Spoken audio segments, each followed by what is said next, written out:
Hello friends, હું પ્રજાપતિ આપનું school of મેથેમેટિક્સના channel પર હાર્દિક સ્વાગત કરું છું. અહીંયા આપણે ધોરણ 11ના વિજ્ઞાન પ્રવાહના તરીકે અભ્યાસ કરવાના છે, જેનું પહેલું ચેપ્ટર છે ગણ.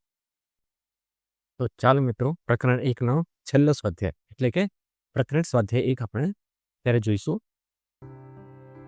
તો ચાલો ફટાફટ જોઈએ. દાખલા નંબર 1 કીધું છે કે નીચે આપેલા ગણો પૈકી કયા ગણ આપેલ ગણો પૈકી કયા ગણના ઉપગણ છે તે નક્કી કરો.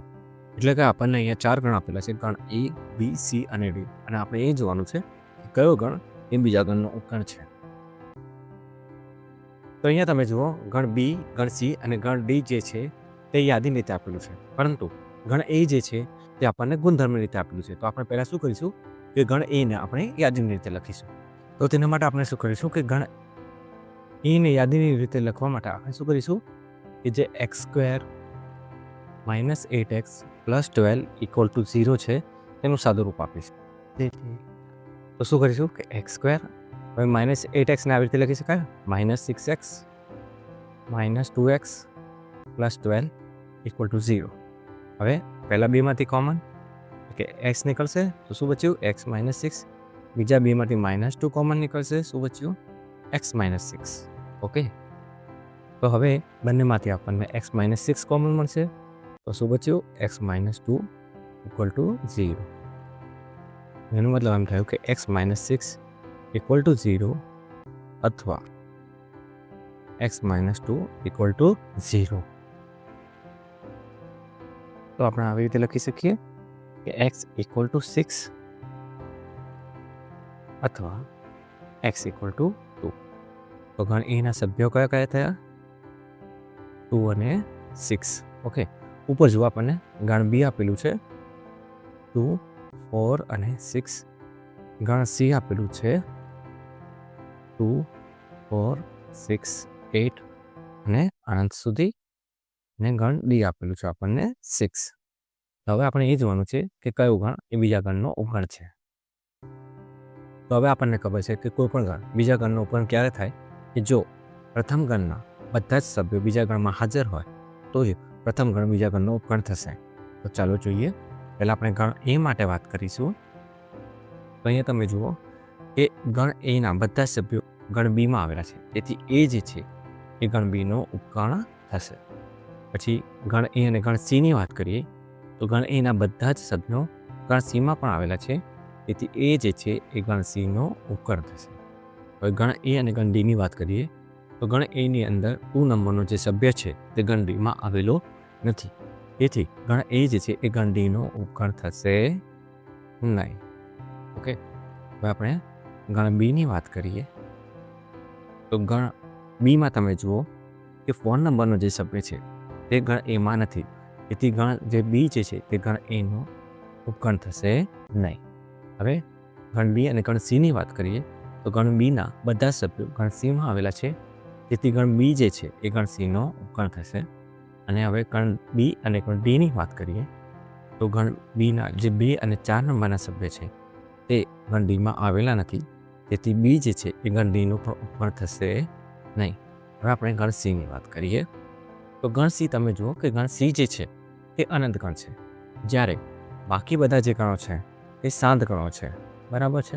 તો કદી પણ અનંત ગણ એ શાંત ગણનો ઉપગણ થશે નહીં, તેથી C જે છે એ કોઈ પણ ગણનો ઉપગણ થશે નહીં. તેથી આપણે આવી રીતે લખીશું કે C જે છે એ ગણ Aનો પણ ઉપગણ નહીં થાય, C જે છે એ ગણ Bનો પણ ઉપગણ નહીં થાય, અને C જે છે એ ગણ Dનો પણ ઉપગણ નહીં થાય. તો હવે આપણે ગણ Dની વાત કરીએ તો ગણ Dની અંદર એક જ સભ્ય આવેલું છે 6. આપણે જોઈએ કે 6 એ કોની અંદર આવે છે, તો 6 જે છે તે ગણ Aની અંદર આવેલો છે, તેથી D જે છે એ ગણ Aનો ઉપગણ થશે. હવે 6 જે છે એ ગણ Bની અંદર પણ આવેલો છે, તેથી D જે છે એ ગણ Bનો પણ ઉપગણ થશે. અને 6 જે છે તે ગણ Cમાં પણ આવેલું છે, તેથી D જે છે એ ગણ Cનો પણ ઉપગણ થશે. તો અહીંયા આપણે જોયું કે જે ગણ A જે છે એ ગણ B અને ગણ Cનો ઉપગણ છે, ગણ B જે છે એ ગણ Cનો ઉપગણ છે, અને ગણ D જે છે એ ગણ A, ગણ B અને ગણ Cનો ઉપગણ છે. તો અહીંયા આપણો દાખલા નંબર 1 પૂર્ણ થાય છે. તો હવે આપણે દાખલા નંબર 2 જોઈશું. તો શું કીધું છે કે નીચેનામાંથી કયું વિધાન સત્ય છે અને કયું વિધાન અસત્ય છે તે નક્કી કરો. તો પહેલું શું કીધું છે કે જો એચ બિલોંગ્સ ટુ એ હોય અને એ બિલોંગ્સ ટુ બી હોય તો એચ બિલોંગ્સ ટુ બી થાય. તો આપણે એ જોવાનું છે કે આ વિધાન સત્ય છે કે નહીં. તો હંમેશા એક વસ્તુનું ધ્યાન રાખો કે જ્યારે આપણે કોઈ પણ વિધાનને અસત્ય સાબિત કરવું હોય તો શું કરીશું, કોઈક ઉદાહરણ લઈશું અને એ ઉદાહરણ આપણે દર્શાવી દઈશું કે તે વિધાન અસત્ય છે. પરંતુ જ્યારે કોઈ પણ વિધાન સત્ય સાબિત કરવું હોય તો આપણે તેને વ્યાપક સ્વરૂપમાં બતાવવું પડશે. પછી જ્યારે જો આપણે ઉદાહરણ લઈને એમ બતાવીએ કે આ વિધાન સત્ય છે તો એ વસ્તુ નહીં ચાલે. એના માટે આપણે તેનું વ્યાપક સ્વરૂપ જ બતાવવું પડશે. તો આપણે અહીંયા આન્સર લખીશું.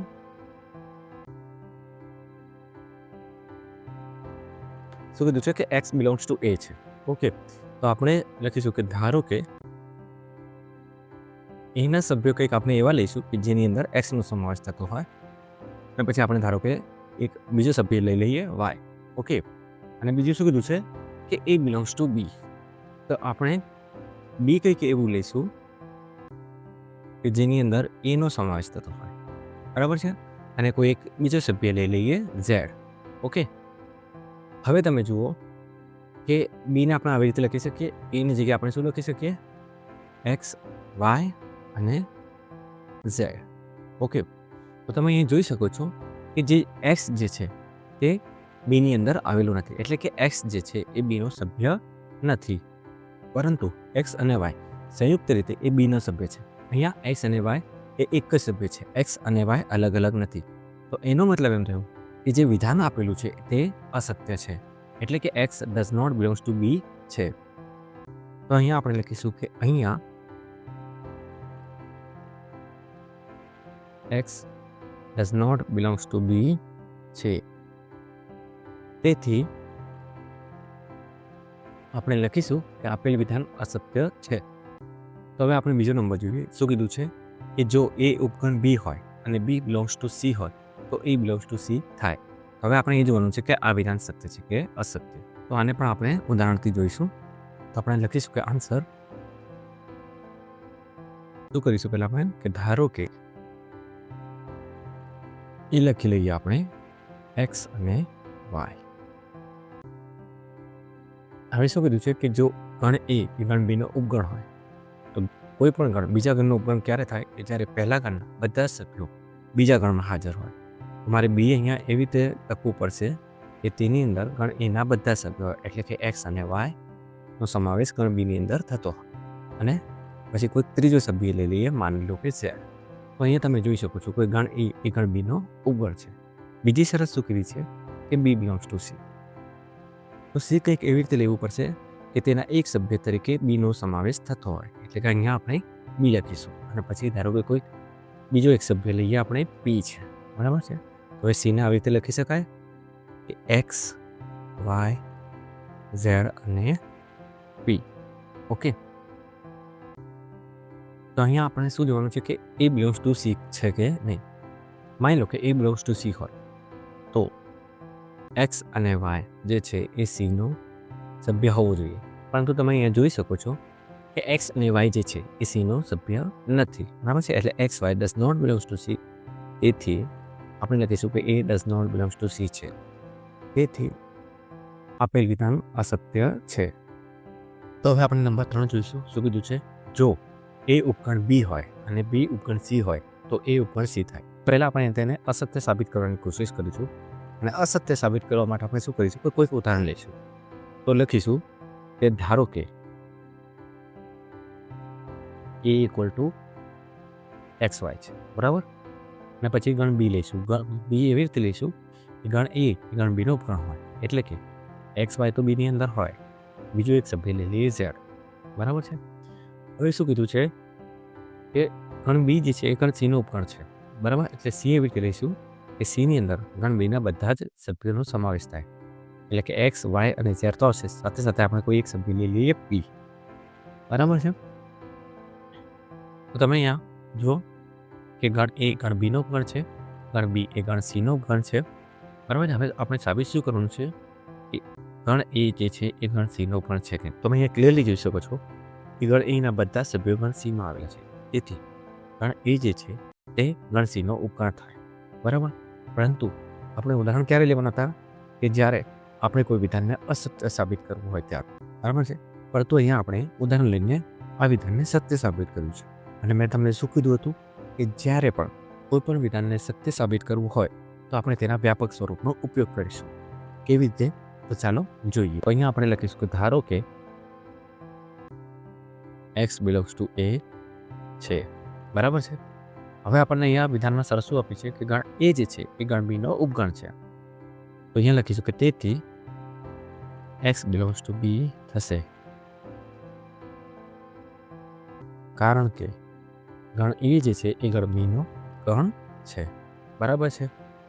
પછી શું કીધું છે કે ગણ b જે છે એ ગણ c નો પણ ઉપગણ છે. તેથી x જે છે એ ગણ c માં પણ આવેલો છે, એટલે કે x જે છે એ ગણ c નું પણ ઉપગણ થશે. લખીશું અહીંયા કારણ કે b જે છે એ ગણ c નું ઉપગણ છે, બરાબર છે. આપણે સ્ટાર્ટ ક્યાંથી કર્યું કે x બિલોંગ્સ ટુ a છે અને ક્યાંથી પહોંચ્યા કે x બિલોંગ્સ ટુ c થશે. તો આપણે અહીંયા લખીશું કે x બિલોંગ્સ ટુ a છે અને આપણે શું સાબિત કર્યું કે x બિલોંગ્સ ટુ c માં છે. એનો મતલબ એમ થયો કે ગણ a જે છે એ ગણ c નો ઉપગણ થશે. તો અહીંયા આપણે લખીશું કે તેથી આપેલ વિધાન સત્ય છે. તો હવે આપણે ચોથો નંબર જોઈશું. શું કીધું છે કે જો a એ ગણ b નો ઉપગણ ન હોય અને ગણ b એ ગણ c નો ઉપગણ ન હોય તો ગણ a ગણ c નો ઉપગણ નથી. તો આપણે એ જોવાનું છે કે આ વિધાન સત્ય છે કે અસત્ય છે. હવે ધારો કે આ વિધાન અસત્ય છે, બરાબર છે. તો કોઈ પણ વિધાનને અસત્ય સાબિત કરવા માટે આપણે ઉદાહરણ લઈશું. તો ચાલો જોઈએ આન્સર. તો અહીંયા આપણે લખીશું કે ધારો કે a ઇક્વલ ટુ x અને y છે, બરાબર છે. હવે આપણે ગણ b એવી રીતે લઈશું કે જેથી ગણ a એ ગણ b નો ઉપગણ ના થાય, એટલે કે ગણ a ના બધા સભ્યો ગણ b માં હાજર ન હોય, બરાબર છે. એટલે કે એટલીસ્ટ એક સભ્ય તો એવો હશે કે જે ગણ b માં હાજર નહીં હોય, બરાબર. તો ધારો કે હું અહીંયા લઉં x z, બરાબર. તો હવે અહીંયા હું ગણ c લઈશ. તો અહીંયા હું ગણ c પણ એવી રીતે લઈશ કે જેથી ગણ b જે છે એ ગણ c નો ઉપગણ ના થાય. એનો મતલબ એમ છે કે અહીંયા ગણ c એવી રીતે લઈશ કે જેથી ગણ b નો એટલીસ્ટ એક સભ્ય ગણ c માં હાજર ન હોય. તો ધારો કે હું અહીંયા ગણ c ના સભ્ય તરીકે x લઉં, y લઉં ને p લઉં, બરાબર છે. તો અહીંયા તમે ક્લિયરલી જોઈ શકો છો કે વિધાનની જે બે શરતો છે, ગણ a ગણ b નું ઉપગણ નથી અને ગણ b એ ગણ c નું ઉપગણ નથી, તેનું પાલન થાય છે. પરંતુ અહીંયા તમે એક વસ્તુ બીજી નોટ કરો કે ગણ a ના બધા જ સભ્યો ગણ c માં હાજર છે. તો એનો મતલબ એમ થયો કે ગણ a જે છે તે ગણ c નો ઉપગણ થશે, બરાબર. પરંતુ અહીંયા આપણને શું આપેલું છે કે ગણ a એ ગણ c નો ઉપગણ નથી. તો એનો મતલબ એમ થયો કે જે વિધાન છે તે અસત્ય છે. તો આપણે કંઈક આવી રીતે લખીશું કે અહીંયા a જે છે એ ગણ b નો ઉપગણ નથી અને b જે છે તે ગણ c નો ઉપગણ નથી, પરંતુ a જે છે એ ગણ c નો ઉપગણ છે. તેથી આપેલ વિધાન અસત્ય છે. તો ચાલો હવે પાંચમો નંબર જોઈએ. શું કીધું છે કે જો x બિલોંગ્સ ટુ a હોય અને ગણ a ગણ b નો ઉપગણ ન હોય તો x બિલોંગ્સ ટુ b થાય. આપણે જોવાનું છે કે આ વિધાન સત્ય છે કે અસત્ય. અને મેં તમને પહેલાં કીધું હતું કે જો કોઈ પણ વિધાનને આપણે અસત્ય સાબિત કરવું હોય તો તેના માટે આપણે એક ઉદાહરણ લઈશું અને તેના પરથી સાબિત કરી દઈશું કે આપેલ વિધાન અસત્ય છે. ઓકે, તો ચાલો જોઈએ કે આ વિધાન સત્ય છે કે અસત્ય. તો ધારો કે a ઇક્વલ ટુ xy. તો અહીંયા તમે જુઓ કે મેં ગણ a ના સભ્ય તરીકે x ને લીધું છે, બરાબર છે. અહીંયા x ને કેમ લીધું છે? કારણ કે વિધાનની અંદર એક શરત આપેલી છે કે x બિલોંગ્સ ટુ a છે, બરાબર. તેથી મેં શું કર્યું છે કે a નો એક સભ્ય તરીકે મેં x લીધું છે અને એક બીજો સભ્ય y લીધો છે. અને અહીંયા હવે હું b ઇક્વલ ટુ yz લઈશ. તો yz કેમ લીધું? કેમ xyz ના લીધું? જો હું xy લઉં તો ગણ a જે છે એ ગણ b નો ઉપગણ થઈ જશે અને વિધાનની અંદર એક શરત આપેલી છે કે ગણ a જે છે તે ગણ b નો ઉપગણ ના હોવો જોઈએ. તેથી મેં b એવી રીતે પસંદ કર્યું છે કે જેથી a જે છે તે ગણ b નો ઉપગણ ના થાય. તો અહીંયા તમે ક્લિયરલી જોઈ શકો છો કે x બિલોંગ્સ ટુ a છે તથા ગણ a જે છે એ ગણ b નો ઉપગણ નથી, બરાબર. પરંતુ તમે અહીંયા જોઈ શકો છો કે x એ ગણ b નો સભ્ય નથી. તો પરંતુ અહીંયા આપણને શું આપેલું છે કે x બિલોંગ્સ ટુ b છે. તેથી લખીશું કે આ વિધાન અસત્ય છે. તો હવે છઠ્ઠા નંબર જોઈએ શું કીધું છે કે જો ગણ એ ગણ બીનું ઉપગણ હોય અને x does not belongs to B હોય તો x does not belongs to A થાય. તો કહેવાનો અર્થ એ છે કે જો ગણ એ ગણ બીનો ઉપગણ હોય અને એક્સ જે છે એ ગણ બીનો સભ્ય ના હોય તો એ એક્સ જે છે તે ગણ એનો પણ સભ્ય નહીં થાય. તો અહીંયા આપણે શું કરીશું કે કંઈક ઊંધું સાબિત કરવાની કોશિશ કરીશું. એટલે કે અહીંયા આપણને એમ કીધું છે કે એક્સ જે છે એ ગણ એનો સભ્ય નહીં થાય, પરંતુ આપણે સાબિત કરવાની કોશિશ કરીશું કે એક્સ જો છે તે ગણ એનો સભ્ય હોય તો શું થાય, બરાબર. અને તેના પરથી આપણે સાબિત કરીશું કે આપેલ વિધાન અસત્ય છે. તો અહીંયા આપણે લખીશું કે ધારો કે એક્સ બિલોંગ્સ ટુ એ છે, બરાબર છે, પરંતુ આપણને શું આપેલું છે કે ગણ એ જ છે એ ગણ બીનો સભ્ય છે. તેથી એક્સ બિલોંગ્સ ટુ શું થાય, બી થાય, બરાબર છે. પરંતુ અહીંયા આપણને શું આપેલું છે, પરંતુ અહીંયા શું આપેલું છે કે જે એક્સ જે છે એ ગણ બીનો સભ્ય નથી, એટલે કે x does not belongs to B છે. તેથી આપણે લખીશું કે આપણી ધારણા ખોટી છે. આપણી ધારણા કઈ હતી કે એક્સ જે છે એ ગણ એનો સભ્ય છે, એટલે કે એક્સ બિલોંગ્સ ટુ એ છે. તેથી લખીશું કે તેથી x does not belongs to A થાય. તેથી લખીશું કે આ વિધાન સત્ય છે. હવે આપણે દાખલા નંબર 3 જોઈશું. શું કીધું છે કે ગણ એ બી અને સી માટે જો એ યોગ બી ઇક્વલ ટુ એ યોગ સી હોય અને એ છેદ બી ઇક્વલ ટુ એ છેદ સી હોય તો સાબિત કરો કે બી ઇક્વલ ટુ સી. તો અહીંયા આપણે એ સાબિત કરવાનું છે કે ગણ બી અને સી જે છે તે સમાન ગણો છે, બરાબર છે. અને ક્યારે પણ સમાન ગણો સાબિત કરવું હોય તો આપણે શું સાબિત કરીશું કે ગણ બીને ગણ સીના ઉપગણ તરીકે બતાવીશું અને ગણ સીને ગણ બીના ઉપગણ તરીકે બતાવીશું. અને જો આ બંને શરતોનું પાલન થતું હોય તો એનો મતલબ એમ થયો કે બી ઇક્વલ ટુ સી છે, બરાબર છે. હવે જો મારે બીને ગણ સીના ઉપગણ તરીકે બતાવવું હોય તો હું શું કરીશ કે એક સભ્ય લઈશ ગણ બીનું અને તેને શું કરીશ ગણ સીના સભ્ય તરીકે દર્શાવીશ.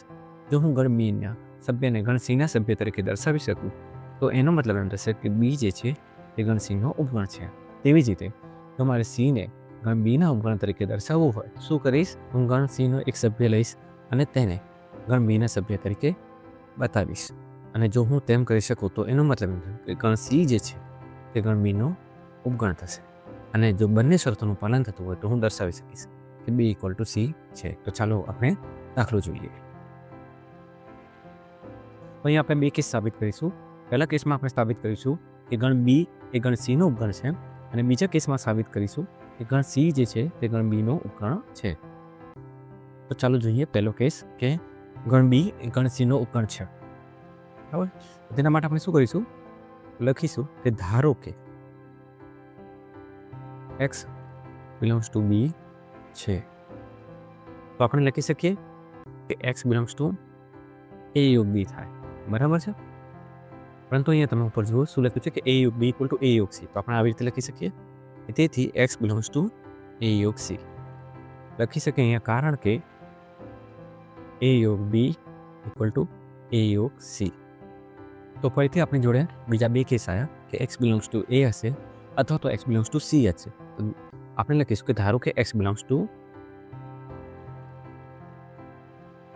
એ છે, બરાબર. અહીંયા તમે ઉપર જુઓ આપણે શું કીધું કે એક્સ બિલોંગ્સ ટુ બી છે અને અહીંયા આપણે જોઈ રહ્યા છીએ કે એક્સ બિલોંગ્સ ટુ એ છે. તો એનો મતલબ એમ થયો કે એક્સ જે છે એ ગણ એમાં પણ છે અને ગણ બીમાં પણ છે. તો એનો મતલબ એમ થયો કે એક્સ જે છે એ ગણ એ છેદ બીમાં હશે, બરાબર છે. પરંતુ ઉપર તમે જુઓ શું લખ્યું છે કે એ છેદ બી ઇક્વલ ટુ એ છેદ સી. તો આપણે હવે અહીંયા આવી રીતે લખી શકીએ કે એક્સ બિલોંગ્સ ટુ એ છેદ સી લખીશું, કારણ કે એ છેદ બી ઇક્વલ ટુ એ છેદ સી છે, બરાબર છે. તો એનો મતલબ એમ થયો કે એક્સ જે છે એ ગણ એમાં પણ છે અને એક્સ જે છે એ ગણ સીમાં પણ છે. તો તમે જુઓ અહીંયા આપણે સ્ટાર્ટ ક્યાંથી કર્યું હતું કે એક્સ બિલોંગ્સ ટુ બી છે અને આપણે ક્યાં પહોંચ્યા કે એક્સ બિલોંગ્સ ટુ સી છે. તો એનો મતલબ એમ થયો કે બી જે છે એ ગણ સીનો ઉપગણ થાય. હવે ધારો કે આપણે લઈએ કે એક્સ બિલોંગ્સ ટુ સી છે. તો ફરીથી આપણે જુઓ કે આપણે ક્યાંથી સ્ટાર્ટ કર્યું હતું કે એક્સ બિલોંગ્સ ટુ બી છે અને ક્યાં પહોંચ્યા કે એક્સ બિલોંગ્સ ટુ સી છે, બરાબર છે. તો તો અહીંયા સીધે સીધું એનો મતલબ એમ થાય છે કે બી જે છે એ ગણ સીનો ઉપગણ છે. એક્સ બિલોંગ્સ ટુ એ અથવા તો એક્સ બિલોંગ્સ ટુ સી, આ બંને કેસોમાં આપણને બી જે છે એ ગણ સીનો ઉપગણ મળે છે. તો હવે આપણે કેસ 2માં સીને બીના ઉપગણ તરીકે સાબિત કરીશું. તો આપણે અહીંયા લખીશું, ધારો કે y બિલોંગ્સ ટુ સી છે, તેથી y બિલોંગ્સ ટુ એ યોગ સી તરીકે લખી શકીએ, બરાબર છે. પરંતુ ઉપર તમે જુઓ કે એ યોગ બી ઇક્વલ ટુ એ યોગ સી છે, તેથી આપણે લખી શકીએ કે y બિલોંગ્સ ટુ એ યોગ બી છે, બરાબર. કારણ કે એ યોગ બી ઇક્વલ ટુ એ યોગ સી છે, બરાબર છે. તો એનો મતલબ એમ થયો કે y જે છે કાં તો એનું સભ્ય હશે અથવા y જે છે કાં તો બીનું સભ્ય હશે. તો પહેલાં આપણે લખીશું કે ધારો કે y બિલોંગ્સ ટુ એ છે, બરાબર છે. હવે ઉપર તમે જુઓ શું કીધું છે કે આપણે ક્યાંથી સ્ટાર્ટ કર્યું હતું કે y બિલોંગ્સ ટુ સી છે, બરાબર છે. અને અહીંયા આપણે એ જોયું કે y બિલોંગ્સ ટુ એ છે. તો એનો મતલબ એમ થયો કે y જે છે એ ગણ એનો પણ સભ્ય છે અને ગણ સીનો પણ સભ્ય છે. તો એનો મતલબ એમ થયો કે y જે છે એ ગણ એ છે સીનો સભ્ય છે, બરાબર.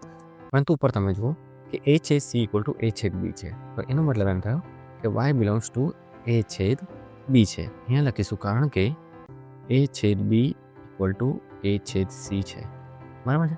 તો એનો મતલબ એમ થયો કે y જે છે એ ગણ એમાં પણ છે અને y જે છે એ ગણ બીમાં પણ છે. તો અહીંયા જુઓ આપણે ક્યાંથી સ્ટાર્ટ કર્યું હતું કે y બિલોંગ્સ ટુ સી છે અને આપણે ક્યાં પહોંચ્યા કે y બિલોંગ્સ ટુ બી છે. તો એનો મતલબ એમ થયો સી જે છે એ ગણ બીનો ઉપગણ છે. હવે ધારો કે y બિલોંગ્સ ટુ બી છે, તો અહીંયા લખીશું કે ધારો કે y બિલોંગ્સ ટુ બી છે, બરાબર. તો તમે ઉપર જુઓ કે આપણે ક્યાંથી સ્ટાર્ટ કર્યું કે y બિલોંગ્સ ટુ સી છે અને ક્યાં પહોંચ્યા કે y બિલોંગ્સ ટુ બી છે. તો એનો મતલબ એમ થયો સી જે છે એ ગણ બીનો ઉપગણ છે. તો અહીંયા બંને કેસમાં સી જે છે એ ગણ બીનો ઉપગણ છે, તેથી આપણે લખી શકીએ કેસ 1 અને કેસ 2 પરથી બી ઇક્વલ ટુ સી થાય, બરાબર. અને આ આપણો આન્સર થશે. તો હવે આપણે દાખલા નંબર 4 જોઈશું. શું કીધું છે કે સાબિત કરો કે નીચે આપેલી ચારેય શરતો સમકક્ષ છે. એટલે કે અહીંયા આપણે શરત 1 પરથી શરત 2, શરત 2 પરથી શરત 3, શરત 3 પરથી શરત 4 અને શરત 4 પરથી શરત 1 સાબિત કરવાની છે, બરાબર છે. તો ચાલો આપણે તેનો આન્સર જોઈએ. તો પહેલાં આપણે શું કરીશું કે શરત 1 પરથી આપણે શરત 2 સાબિત કરીશું. તો અહીંયા આપણે લખીશું કે અહીંયા એ ઉપગણ બી આપેલ છે, બરાબર છે. અને અહીંયા આપણે એ સાબિત કરવાનું છે કે A minus B equal to 5 થાય, બરાબર છે. પરંતુ અહીંયા આપણે લખીશું કે ધારો કે એ માઇનસ બી એ 5 નથી, બરાબર છે. તો એનો મતલબ એમ થયો કે ઓછામાં ઓછો એક સભ્ય તો એ માઇનસ બીમાં હશે. તો અહીંયા લખીશું તેથી ઓછામાં ઓછો એક એક્સ એવો મળે કે જેથી x belongs to A minus B થાય, બરાબર છે. તો હવે તફાવત દરની વ્યાખ્યા પરથી x belongs to A minus B એટલે કે એક્સ બિલોંગ્સ ટુ એ પરંતુ x does not belongs to B થાય, બરાબર છે. પરંતુ આપણને આપેલું શું છે કે અહીંયા એ જે છે એ ગણ બીનો ઉપગણ છે. તેથી જો એક્સ બિલોંગ્સ ટુ એ હોય તો એક્સ બિલોંગ્સ ટુ બી હોવું જરૂરી છે. તેથી આપણી જે ધારણા હતી શું હતી કે A minus B does not equal to 5 તે ખોટી છે. તો અહીંયા આપણે લખીશું તેથી આપણી ધારણા ખોટી છે, બરાબર. તેથી લખીશું કે A minus B equal to 5 થાય. ક્લિયર છે? ખબર પડી એની અંદર? હવે આપણે 2 પરથી 3 સાબિત કરીશું. લખીશું કે અહીંયા એ માઇનસ બી ઇક્વલ ટુ 5 આપેલ છે, બરાબર છે. નહીં આપણે શું સાબિત કરવાનું છે કે એ યોગ બી ઇક્વલ ટુ બી થાય. તો અહીંયા આપણે શું કરીશું કે આનું ઓપોઝિટ ધારીશું. એટલે કે ધારો કે એ યોગ બી does not equal two B છે, બરાબર છે. તો અહીંયા લખીશું. તો એનો મતલબ એમ થયો કે આપણને ઓછામાં ઓછો એક એક્સ એવો મળે કે જેથી એચ બિલોંગ્સ ટુ એ યોગ બી હોય, પરંતુ x does not belongs to B થાય, બરાબર છે.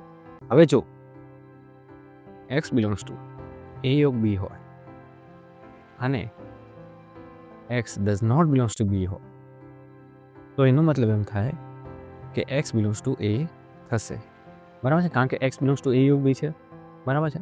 હવે એનો મતલબ એમ તો કે એક્સ બિલોંગ્સ ટુ એ યોગ બી હોય તો એક્સ બિલોંગ્સ ટુ કાં તો એ હોય કાં તો એક્સ બિલોંગ્સ ટુ બી હોય, બરાબર છે. પરંતુ અહીંયા x does not belongs to B છે, તો એનો મતલબ એમ થયો કે એક્સ બિલોંગ્સ ટુ એ થશે. ઓકે, હવે લખીશું કે જો એક્સ બિલોંગ્સ ટુ એ હોય અને જો x does not belongs to B હોય તો આ શું થયું? આ કોની વ્યાખ્યા થઈ? તો એ માઇનસ બીની વ્યાખ્યા થઈ. તો x belongs to A minus B થાય.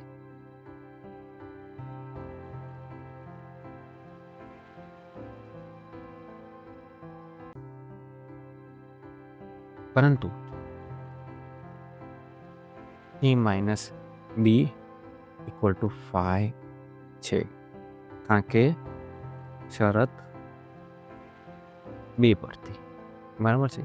પછી આપણી જે ધારણા છે કે એ યોગ બી ડઝ નોટ ઇક્વલ ટુ બી એ ખોટી છે. તો લખીશું કે તેથી આપણી ધારણા ખોટી છે, તેથી એ યોગ બી ઇક્વલ ટુ બી થાય, બરાબર. તો હવે આપણે શરત 3 પરથી શરત 4 સાબિત કરીશું, બરાબર છે. તો અહીંયા શરત 3માં શું આપેલું છે? અહીંયા એ યોગ બી ઇક્વલ ટુ બી આપેલ છે, બરાબર છે. હવે જુઓ, અહીંયા આપણે શું સાબિત કરવાનું છે કે એ છેદ બી જે છે તે ઇક્વલ ટુ બી છે, બરાબર છે. તો અહીંયા આપણે બે ગણને સમાન સાબિત કરવાના છે, અને જ્યારે પણ બે ગણને સમાન સાબિત કરવાના છે ત્યારે શું કરીશું આપણે કે એ છેદ બીને ગણ એના ઉપગણ તરીકે બતાવીશું અને ગણ એને એ છેદ બીના ઉપગણ તરીકે બતાવીશું. અને જો આ બંને સાબિત કરી શકીએ તો એ ઇક્વલ ટુ એ છેદ બી થાય, બરાબર છે. હવે આપણે એ છેદ બીને ગણ એના ઉપગણ તરીકે દર્શાવવા માટે શું કરીશું? પહેલાં આપણે એ છેદ બીનો કોઈક સભ્ય લઈશું અને પછી તેને આપણે ગણ એના સભ્ય તરીકે દર્શાવીશું. એવી જ રીતે આપણે ગણ એને એ છેદ બીના ઉપગણ તરીકે દર્શાવવા માટે શું કરીશું કે ગણ એનો કોઈક સભ્ય લઈશું અને પછી તેને આપણે એ છેદ બીના સભ્ય તરીકે બતાવીશું. ઓકે, તો ચાલો સ્ટાર્ટ કરીશું. તો આપણે અહીંયા બે કેસ જોઈશું. કેસ 1 કે ગણ એ છેદ બીનો ઉપગણ હોય, અને કેસ 2 કે ગણ એ છેદ બી એ ગણ એનું ઉપગણ હોય. તો ચાલો જોઈએ કેસ 1. તો આપણે પહેલાં કેસ 1 સાબિત કરીશું. લખીશું કે ધારો કે એક્સ બિલોંગ્સ ટુ એ છે. જો એક્સ બિલોંગ્સ ટુ એ હોય તો આપણે આવી રીતે લખી શકીએ કે એક્સ બિલોંગ્સ ટુ એ યોગ બી થાય, બરાબર છે. પરંતુ તમે જુઓ કે એ યોગ બી ઇક્વલ ટુ બી આપેલું છે, બરાબર છે. શરત 3 પ્રમાણે આપણે આવી રીતે લખી શકીએ કે એક્સ બિલોંગ્સ ટુ બી. અહીંયા લખીશું કારણ કે એ યોગ બી ઇક્વલ ટુ બી છે. તો પણ તમે જુઓ આપણે જોયું કે એક્સ બિલોંગ્સ ટુ એ પણ છે અને પછી નીચે આપણે સાબિત કર્યું કે એક્સ બિલોંગ્સ ટુ બી છે. તો આપણે લખીશું કે તેથી એક્સ બિલોંગ્સ ટુ એ છેદ બી થાય, બરાબર. કારણ કે આપણે જોયું કે એક્સ બિલોંગ્સ ટુ એ અને તેના પરથી આપણે સાબિત કર્યું કે એક્સ બિલોંગ્સ ટુ બી છે, બરાબર છે. તો અહીંયા જુઓ કે આપણે એક્સ બિલોંગ્સ ટુ એથી સ્ટાર્ટ કર્યું અને પછી આપણે એક્સ બિલોંગ્સ ટુ એ છેદ બી પર પહોંચ્યા. તો એનો મતલબ એમ થયો કે એ જે છે એ ગણ એ છેદ બીનો ઉપગણ થાય. બરાબર છે. હવે ચાલો આપણે કેસ 2ની વાત કરીએ. તો અહીંયા આપણે લખીશું કે ધારો કે x બિલોંગ્સ ટુ એ છેદ બી છે. બરાબર છે. તો એનો મતલબ એમ થાય કે x બિલોંગ્સ ટુ એ પણ છે અને x બિલોંગ્સ ટુ બી પણ છે. તમે અહીંયા જો આપણે અહીંથી સ્ટાર્ટ કર્યું કે x બિલોંગ્સ ટુ એ છેદ બી છે અને આપણે ક્યાં પહોંચ્યા કે x બિલોંગ્સ ટુ એ છે. તો લખીશું કે તેથી એ છેદ બી છે તે ગણ એનો ઉપગણ થશે. કે પહેલા કેસમાં આપણે સાબિત કર્યું કે ગણ એ છેદ બીનો ઉપગણ છે અને બીજા કેસમાં સાબિત કર્યું કે એ છેદ બી એ ગણ એનો ઉપગણ છે.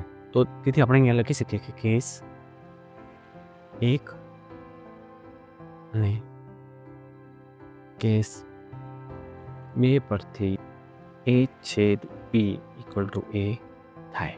હવે આપણે ચોથી શરત પરથી પહેલી શરત સાબિત કરીશું. આપણે લખીશું કે અહીંયા એ છેદ બી ઇક્વલ ટુ એ આપેલ છે. બરાબર. હવે આપણે અહીંયા એ સાબિત કરવાનું છે કે ગણ એ જે છે તે ગણ બીનો ઉપગણ થાય. તો લખીશું કે ધારો કે x બિલોંગ્સ ટુ એ છે. બરાબર. પરંતુ એ એટલે શું છે? એ એટલે એ છેદ બી છે. તેથી x બિલોંગ્સ ટુ એ છેદ બી થાય.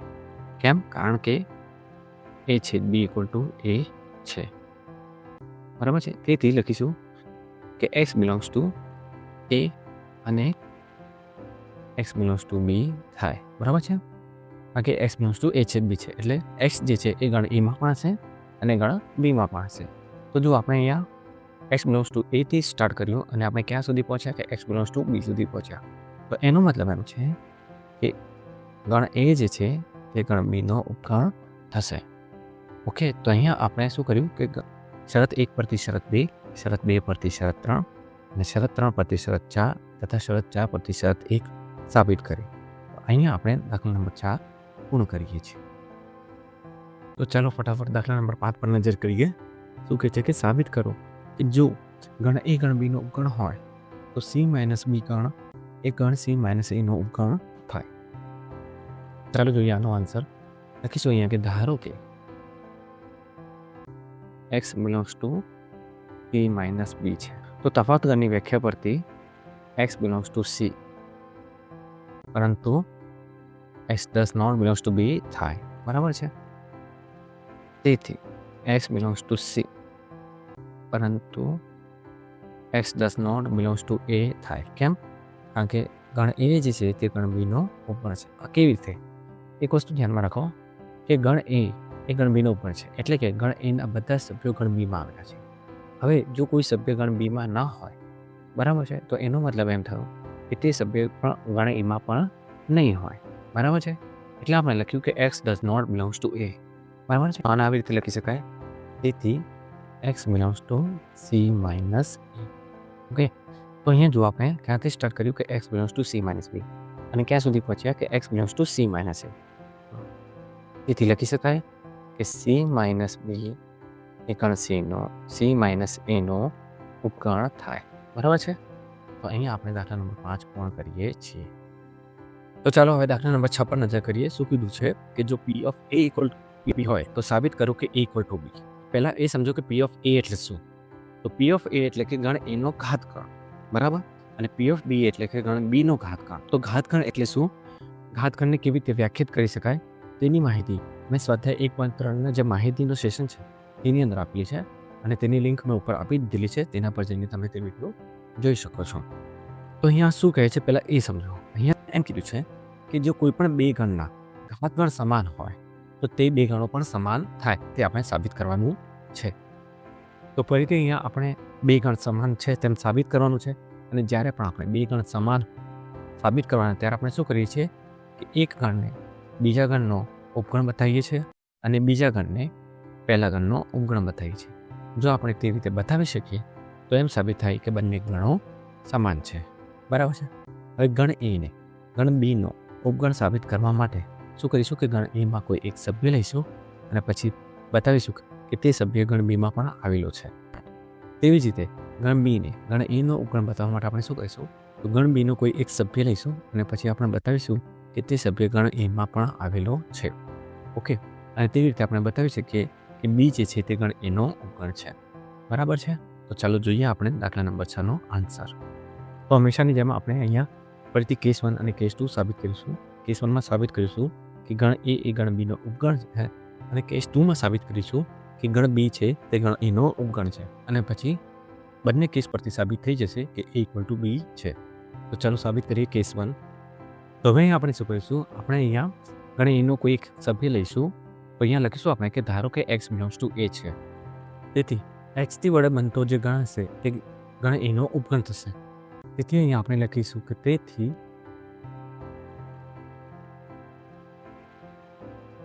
x થી બનતો જે એકાકી ગણ છે તે ગણ એનો ઉપગણ થશે. તો અહીંયા આપણે લખીશું કારણ કે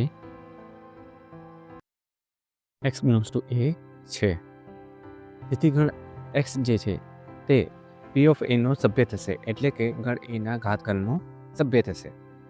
તો અહીંયા આપણે લખીશું કે તેથી ગણ x belongs to p of a થશે. પરંતુ અહીંયા p of a = p of b છે, તેથી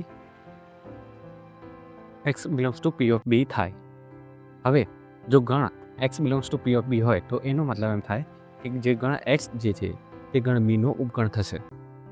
તેથી ગણ x એ ગણ b નો ઉપગણ થશે. અને જો ગણ x એ ગણ b નો ઉપગણ થાય તો એનો મતલબ એમ છે કે x જે છે એ ગણ b નો સભ્ય થશે. તેથી x બિલોંગ્સ ટુ b થાય. તો અહીંયા જુઓ આપણે ક્યાંથી શરૂઆત કરી હતી કે x બિલોંગ્સ ટુ a થી શરૂઆત કરી હતી અને આપણે ક્યાં સુધી પહોંચ્યા, x બિલોંગ્સ ટુ b સુધી પહોંચ્યા. તો એનો મતલબ એમ થાય કે આપણે એ સાબિત કર્યું કે ગણ a જે છે એ ગણ b નો સભ્ય છે. તે આપણે લખીશું કે તેથી ગણ a ઉપગણ b છે. હવે આપણે કેસ નંબર 2 સાબિત કરીશું, એટલે કે ગણ b ને ગણ a ના ઉપગણ તરીકે સાબિત કરીશું. તો અહીં આપણે શું કરીશું કે ગણ b નો કોઈ એક સભ્ય લઈશું અને પછી તેને આપણે ગણ a ના સભ્ય તરીકે દર્શાવીશું. તો તેના પરથી સાબિત થઈ જશે કે ગણ b જે છે એ ગણ a નો ઉપગણ છે. તો અહીં આપણે લખીશું કે ધારો કે y બિલોંગ્સ ટુ b છે. હવે આપણને ખબર છે કે જો y એ ગણ b નો સભ્ય હોય તો y વડે બનતો જે ગણ છે તે ગણ b નો ઉપગણ થશે. તેથી ગણ y જે છે તે ગણ b નો ઉપગણ થશે. કેમ થશે? કારણ કે y બિલોંગ્સ ટુ b છે. તેથી હવે જો ગણ y એ ગણ b નો ઉપગણ હોય તો ગણ y એ ગણ b ના ઉપગણોથી બનતા ગણ એટલે કે ગણ b ના ઘાતગણનો સભ્ય થશે. અહીં આપણે લખીશું કે ગણ y belongs to power set of b. પરંતુ અહીંયા આપણને ખબર છે કે p of a = p of b છે. તેથી ગણ y belongs to p of a થાય. હવે જો ગણ y belongs to p of a હોય તો એનો મતલબ એમ થયો કે ગણ y જે છે તે ગણ a નો ઉપગણ થશે. તેથી અહીં આપણે લખીશું કે ગણ y એ ગણ a નો ઉપગણ થાય. જો હવે ગણ y એ ગણ a નો ઉપગણ હોય તો એનો મતલબ એમ થાય કે y જે છે તે ગણ a નો સભ્ય થશે. તેથી અહીં આપણે લખીશું કે y બિલોંગ્સ ટુ a થાય. તો હવે જુઓ કે આપણે ક્યાંથી શરૂઆત કરી હતી કે y બિલોંગ્સ ટુ b થી શરૂઆત કરી હતી અને પછી આપણે ક્યાં સુધી આવ્યા કે y બિલોંગ્સ ટુ a સુધી આવ્યા. બરાબર છે. તો એનો મતલબ એમ થયો કે b જે છે એ ગણ a નો ઉપગણ થશે. તો અહીંયા આપણે કહીશું કે તેથી ગણ b જે છે એ ગણ a નો ઉપગણ છે. તો હવે અહીંયા જુઓ કે આપણે પહેલા કેસમાં સાબિત કર્યું કે ગણ a ગણ b નો ઉપગણ છે અને બીજા કેસમાં સાબિત કર્યું કે ગણ b એ ગણ a નો ઉપગણ છે. તેથી અહીં આપણે લખી શકીએ કે કેસ 1 અને કેસ 2 પરથી a = b થાય. તો હવે આપણે દાખલા નંબર 7 જઈશું. શું કીધું છે કે કોઈ પણ ગણ a અને b માટે p ઓફ a યોગ p of b = p of a યોગ b સત્ય છે. તમારા જવાબની યથાર્થતા ચકાસો. એટલે આપણે એ ખાલી એ જ જોવાનું છે કે જે આપણને p ઓફ a યોગ p of b = p of a યોગ b છે તે સત્ય છે કે અસત્ય છે.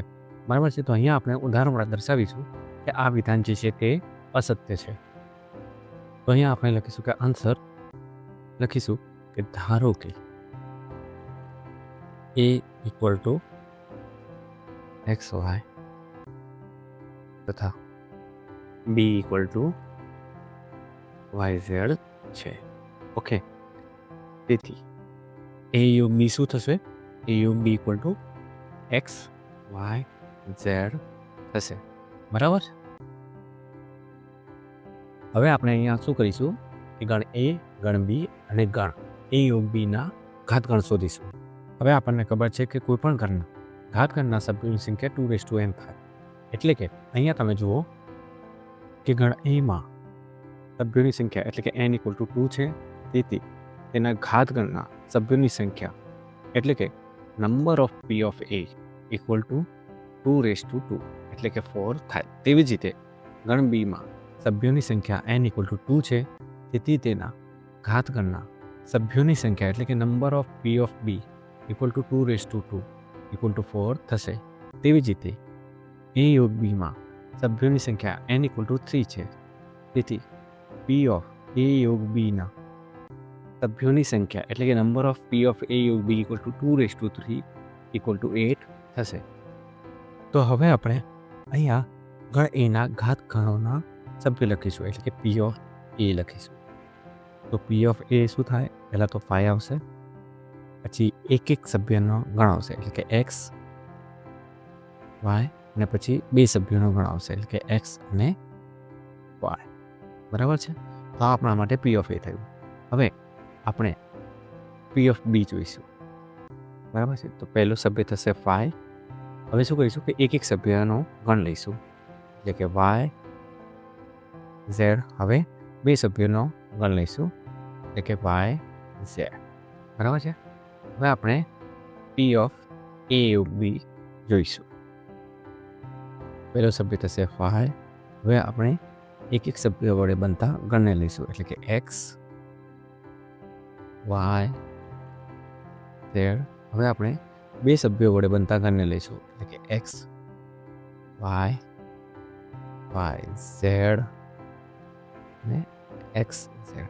હવે આપણે 3 સભ્યો વડે બનતા ગણને લઈશું એટલે કે x y અને z. ઓકે, તો અહીંયા તમે જુઓ કે અહીંયા number of p of a = 4, number of p of b = 4 અને number of p of a યોગ b = 8 છે. હવે અહીંયા આપણે એ જોવાનું છે કે p ઓફ a યોગ p of b = p of a યોગ b છે કે નહીં. તો ચાલો જોઈએ. અહીંયા આપણે p ઓફ a યોગ p ઓફ b લખીશું. તો કયા કયા સભ્યો થશે? તો પહેલાં 5 આવશે, પછી x આવશે, પછી y આવશે, પછી x y આવશે. હવે p ઓફ b માં જોઈએ તો 5 તો આવી ગયું છે એટલે નહીં આવે, y આવી ગયું છે એટલે એ પણ નહીં આવે, પછી z આવશે અને પછી yz આવશે. તો આને આપણે નંબર 1 આપીએ અને અહીંયા આપણે એને નંબર 2 આપીશું. તો નંબર 1 અને નંબર 2 પરથી જોઈ શકીએ છીએ કે આપણે p ઓફ a યોગ b is not equal to p of a યોગ p ઓફ b થાય. એટલે કે p ઓફ a યોગ p ઓફ b અને p ઓફ a યોગ b સમાન ગણો નથી. એટલે કે આ વિધાન અસત્ય છે. તો આપણે અહીંયા લખીશું કે આ વિધાન અસત્ય છે. અને અહીંયા આપણે દાખલા નંબર 7 પૂર્ણ કરીએ છીએ. તો ચાલો હવે આપણે દાખલા નંબર 8 પર નજર કરીએ. શું કહ્યું છે કે કોઈ પણ ગણ a અને b માટે સાબિત કરો કે a = a / b યોગ a - b થાય અને a યોગ b - a = a યોગ b થાય. તો અહીંયા આપણે પહેલો કેસ સાબિત કરીશું કે a = a / b યોગ a - b છે. બરાબર છે? તો અહીંયા આપણે જુઓ કે ડાબી બાજુએ આપણને ગણ a આપેલું છે જ્યારે જમણી બાજુએ આપણને બીજો ગણ a / b યોગ a - b આપેલું છે. બરાબર છે? તો આ બંને ગણને આપણે સમાન ગણો છે તેમ સાબિત કરવાના છે. તો હવે આપણે બે ગણ સમાન છે તે કેવી રીતે સાબિત કરતા હતા? પહેલા ગણને બીજા ગણના ઉપગણ તરીકે સાબિત કરતા હતા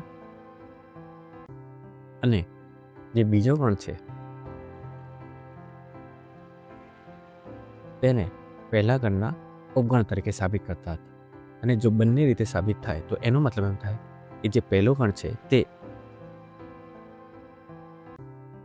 બીજા ગણ સમાન થાય. બરાબર છે? હવે પહેલા ગણને બીજા ગણના ઉપગણ તરીકે દર્શાવવા માટે આપણે શું કરતા હતા કે પહેલા ગણનો કોઈ પણ એક સભ્ય લેતા હતા અને પછી તેને આપણે બીજા ગણના સભ્ય તરીકે દર્શાવતા હતા. અને બીજા ગણને પહેલા ગણના ઉપગણ તરીકે સાબિત કરવા માટે આપણે શું કરતા હતા? બીજા ગણનો કોઈ એક સભ્ય લેતા હતા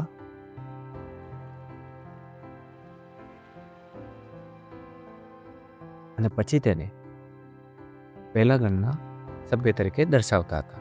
અને જો આ રીતે સાબિત થાય તો તો એનો મતલબ એમ છે કે પહેલો ગણ એ બીજા ગણનો ઉપગણ છે અને બીજો ગણ પહેલા ગણનો ઉપગણ છે, અને તેથી જ પહેલો ગણ અને બીજો ગણ સમાન ગણ થશે. તો પ્રથમ આપણે કેસ 1 સાબિત કરીશું, એટલે કે ગણ એ છે બી યોગ a માઇનસ બીના ઉપગણ તરીકે સાબિત કરીશું. તો અહીંયા આપણે લખીશું, ધારો કે x બિલોંગ્સ ટુ a છે. તો હવે અહીંયા આપણી જોડે બે શક્યતાઓ રહે છે. તો પહેલી શક્યતા એ છે કે ધારો કે x બિલોંગ્સ ટુ b છે, અને બીજી શક્યતા એ છે કે ધારો કે x does not belongs to b છે. હવે પહેલી શક્યતા પર જોઈએ તો આપણે શું કીધું હતું કે આપણે લીધું હતું કે x બિલોંગ્સ ટુ a છે, અને અહીંયા આપણે શું ધાર્યું છે કે x બિલોંગ્સ ટુ b છે. તો એનો મતલબ એમ થાય કે x બિલોંગ્સ ટુ a છેદ b થાય. બરાબર છે. હવે જો x બિલોંગ્સ ટુ a છેદ b હોય તો આપણે એવી રીતે લખી શકીએ કે x બિલોંગ્સ ટુ a છેદ b યોગ a માઇનસ b. તો જો આપણે ક્યાંથી સ્ટાર્ટ કર્યું હતું કે x બિલોંગ્સ ટુ a છે, અને ક્યાં સુધી પહોંચ્યા કે x બિલોંગ્સ ટુ a છેદ b યોગ a માઇનસ b છે. બરાબર છે. તો એનો મતલબ એમ થયો કે ગણ a જે છે તે ગણ a છેદ b યોગ a માઇનસ b નો ગણ થશે. હવે બીજી શરત જોઈએ કે ધારો કે x does not belongs to b છે. તો અહીંયા આપણે પહેલાં જોયું કે x બિલોંગ્સ ટુ a છે, અને પછી જોયું કે x does not belongs to b છે. તો એનો મતલબ એમ થાય કે x belongs to a minus b છે. હવે જો x belongs to a minus b હોય તો આપણે આવી રીતે લખી શકીએ કે x બિલોંગ્સ ટુ a છેદ b યોગ a માઇનસ b. તો જુઓ અહીંયા આપણે x બિલોંગ્સ ટુ a થી સ્ટાર્ટ કર્યું હતું, અને ક્યાં સુધી પહોંચે કે x બિલોંગ્સ ટુ a છેદ b યોગ a માઇનસ b છે. તો એનો મતલબ એમ થયો કે ગણ a જે છે તે ગણ a છેદ b યોગ a માઇનસ b નો ઉપગણ થાય. તો આમ આપણે બંને શરતોમાં સાબિત કર્યું કે ગણ a જે છે તે ગણ a છેદ b યોગ a માઇનસ b નો ઉપગણ છે. હવે આપણે કેસ 2 જોઈશું. કેસ 2 માં આપણે સાબિત કરીશું કે ગણ a છેદ b યોગ a માઇનસ b એ ગણ a નો ઉપગણ છે. તો અહીંયા આપણે લખીશું કે ધારો કે x બિલોંગ્સ ટુ a છેદ b યોગ a માઇનસ b છે. બરાબર છે. તો ફરીથી આપણી જોડે બે કેસ આવશે કે x બિલોંગ્સ ટુ a છેદ b હશે, અથવા તો x belongs to a minus b થશે.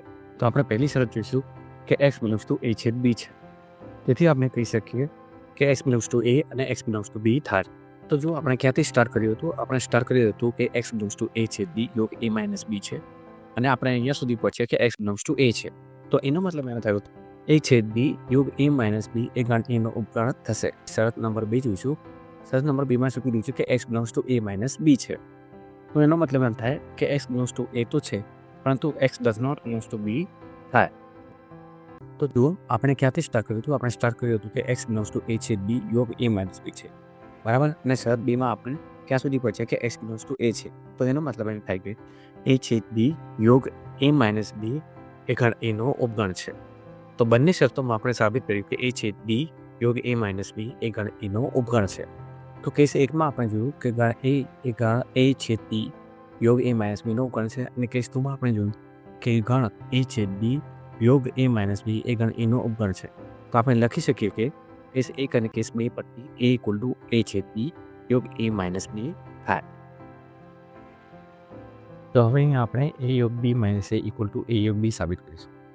બે ગણને સમાન સાબિત કરવા માટે આપણે શું કરતા હતા કે પહેલા ગણને બીજા ગણના ઉપગણ તરીકે સાબિત કરતા હતા, અને બીજા ગણને પહેલા ગણના ઉપગણ તરીકે સાબિત કરતા હતા. રાઈટ. અને જો આ બંને સાબિત થાય તો એનો મતલબ એમ છે કે આ બંને ગણ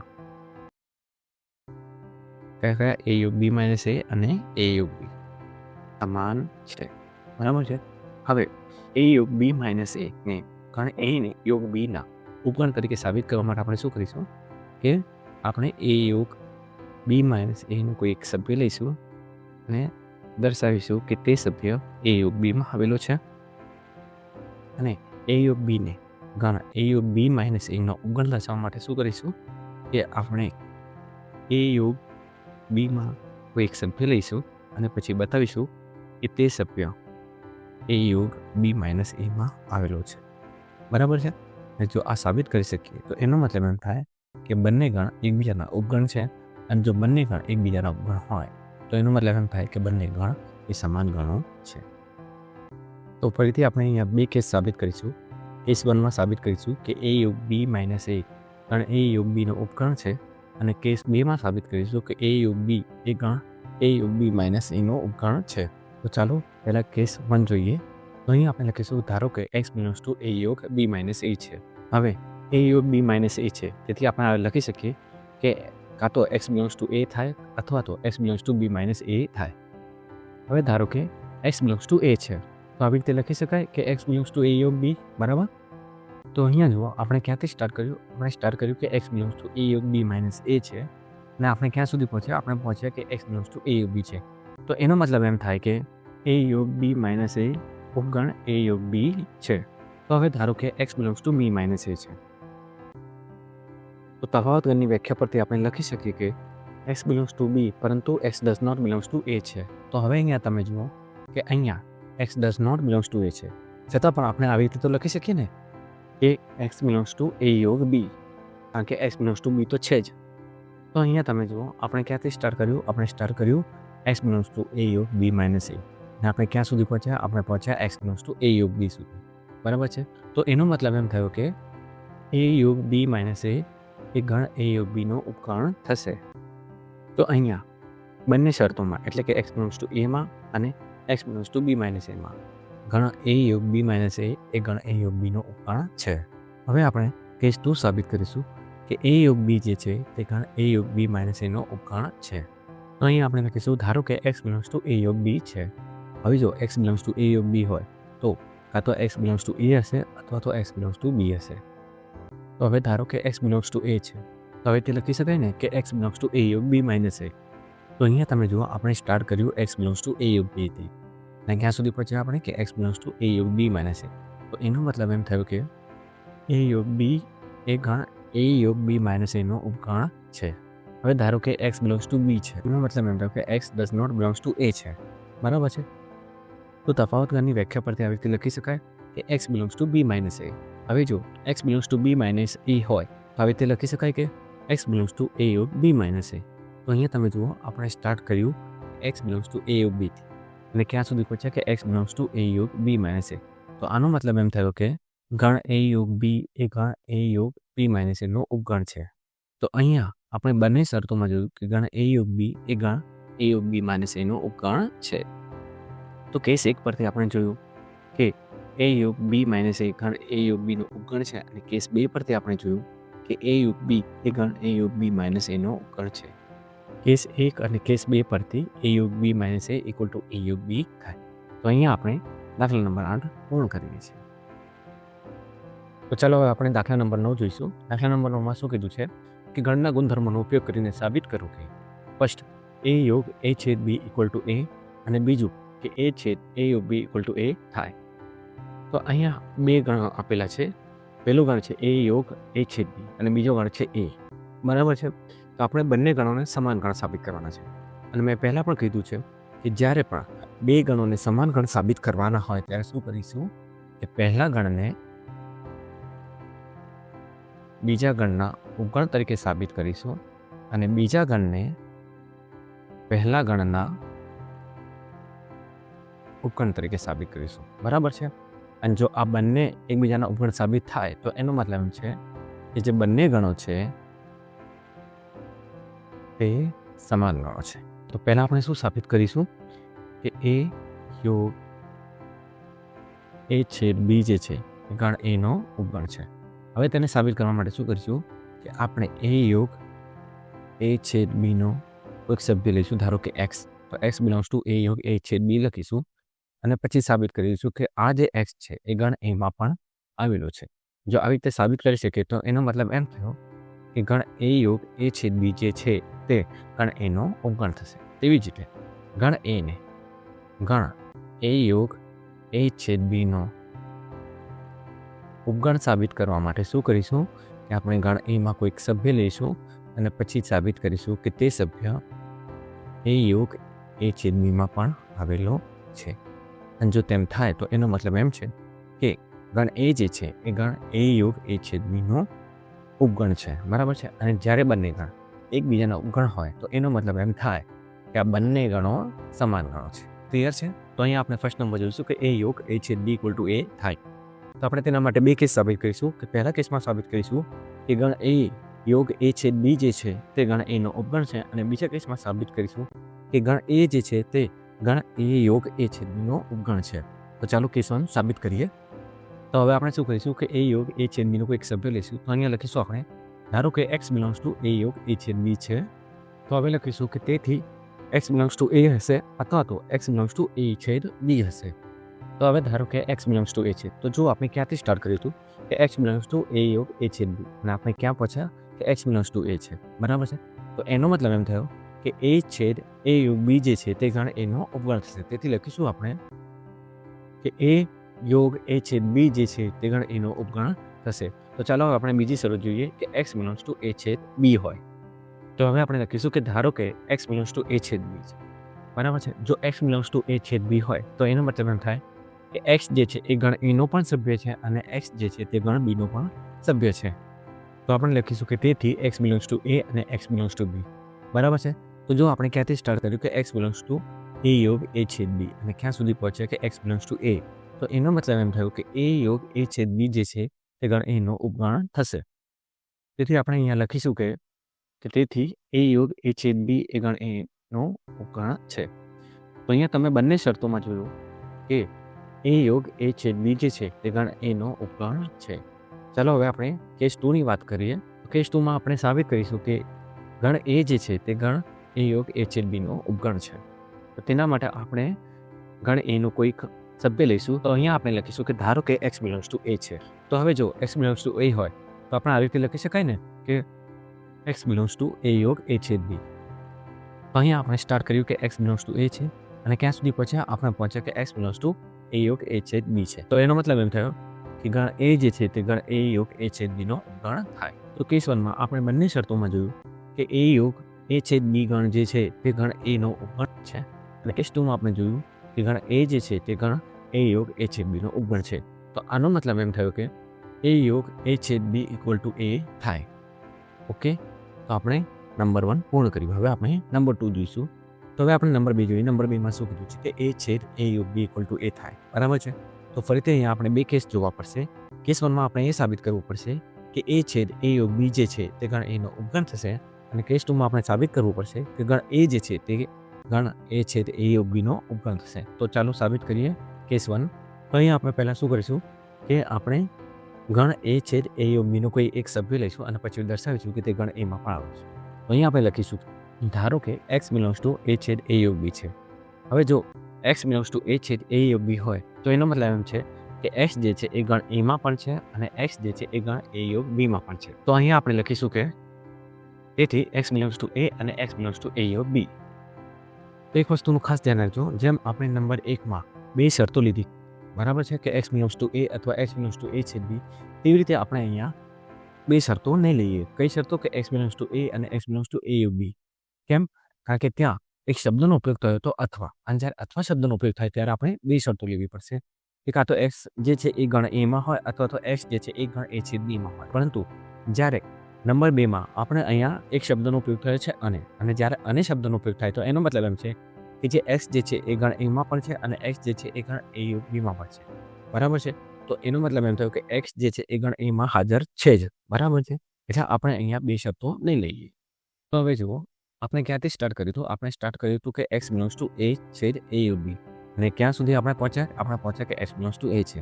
તો આનો મતલબ એમ થયો કે એ છેદ એ યોગ બી જે છે તે ગણ એનો ઉપગણ છે. તો અહીંયા આપણે લખીશું કે તેથી એ છેદ એ યોગ બી એ ગણ એનો ઉપગણ થાય. હવે આપણે કેસ 2 જોઈશું કે ગણ એ જે છે એ ગણ એ છેદ એ યોગ બીનો ઉપગણ છે. તો અહીંયા આપણે લખીશું કે ધારો કે એક્સ બિલોંગ્સ ટુ એ છે, બરાબર. અને હવે આપણે આવી રીતે લખી શકીએ કે એક્સ બિલોંગ્સ ટુ એ યોગ બી, બરાબર છે. કારણ કે એક્સ જે છે એ ગણ એમાં તો છે, અને જો એક્સ એ ગણ એમાં હોય તો એનો મતલબ એમ થયો કે એક્સ જે છે એ યોગ બીમાં પણ હશે. તો આપણે આવી રીતે લખી શકીએ કે એક્સ બિલોંગ્સ ટુ એ યોગ બી છે. તો હવે તમે અહીંયા જુઓ કે આપણે ઉપર જોયું કે એક્સ જે છે એ ગણ એમાં પણ છે અને એક્સ જે છે એ ગણ એ યોગ બીમાં પણ છે. તો આપણે આવી રીતે લખી શકીએ કે એક્સ બિલોંગ્સ ટુ એ છેદ એ યોગ બી થાય, બરાબર છે. તો હવે જુઓ કે આપણે ક્યાંથી સ્ટાર્ટ કર્યું હતું કે એક્સ બિલોંગ્સ ટુ એ છે અને ક્યાં સુધી પહોંચ્યા કે એક્સ બિલોંગ્સ ટુ એ છેદ એ યોગ બી છે. તો આનો મતલબ એમ થાય કે ગણ એ જે છે તે ગણ એ છેદ એ યોગ બીનો ઉપગણ છે. તો અહીં આપણે લખીશું કે એ ઉપગણ એ છેદ એ યોગ બી.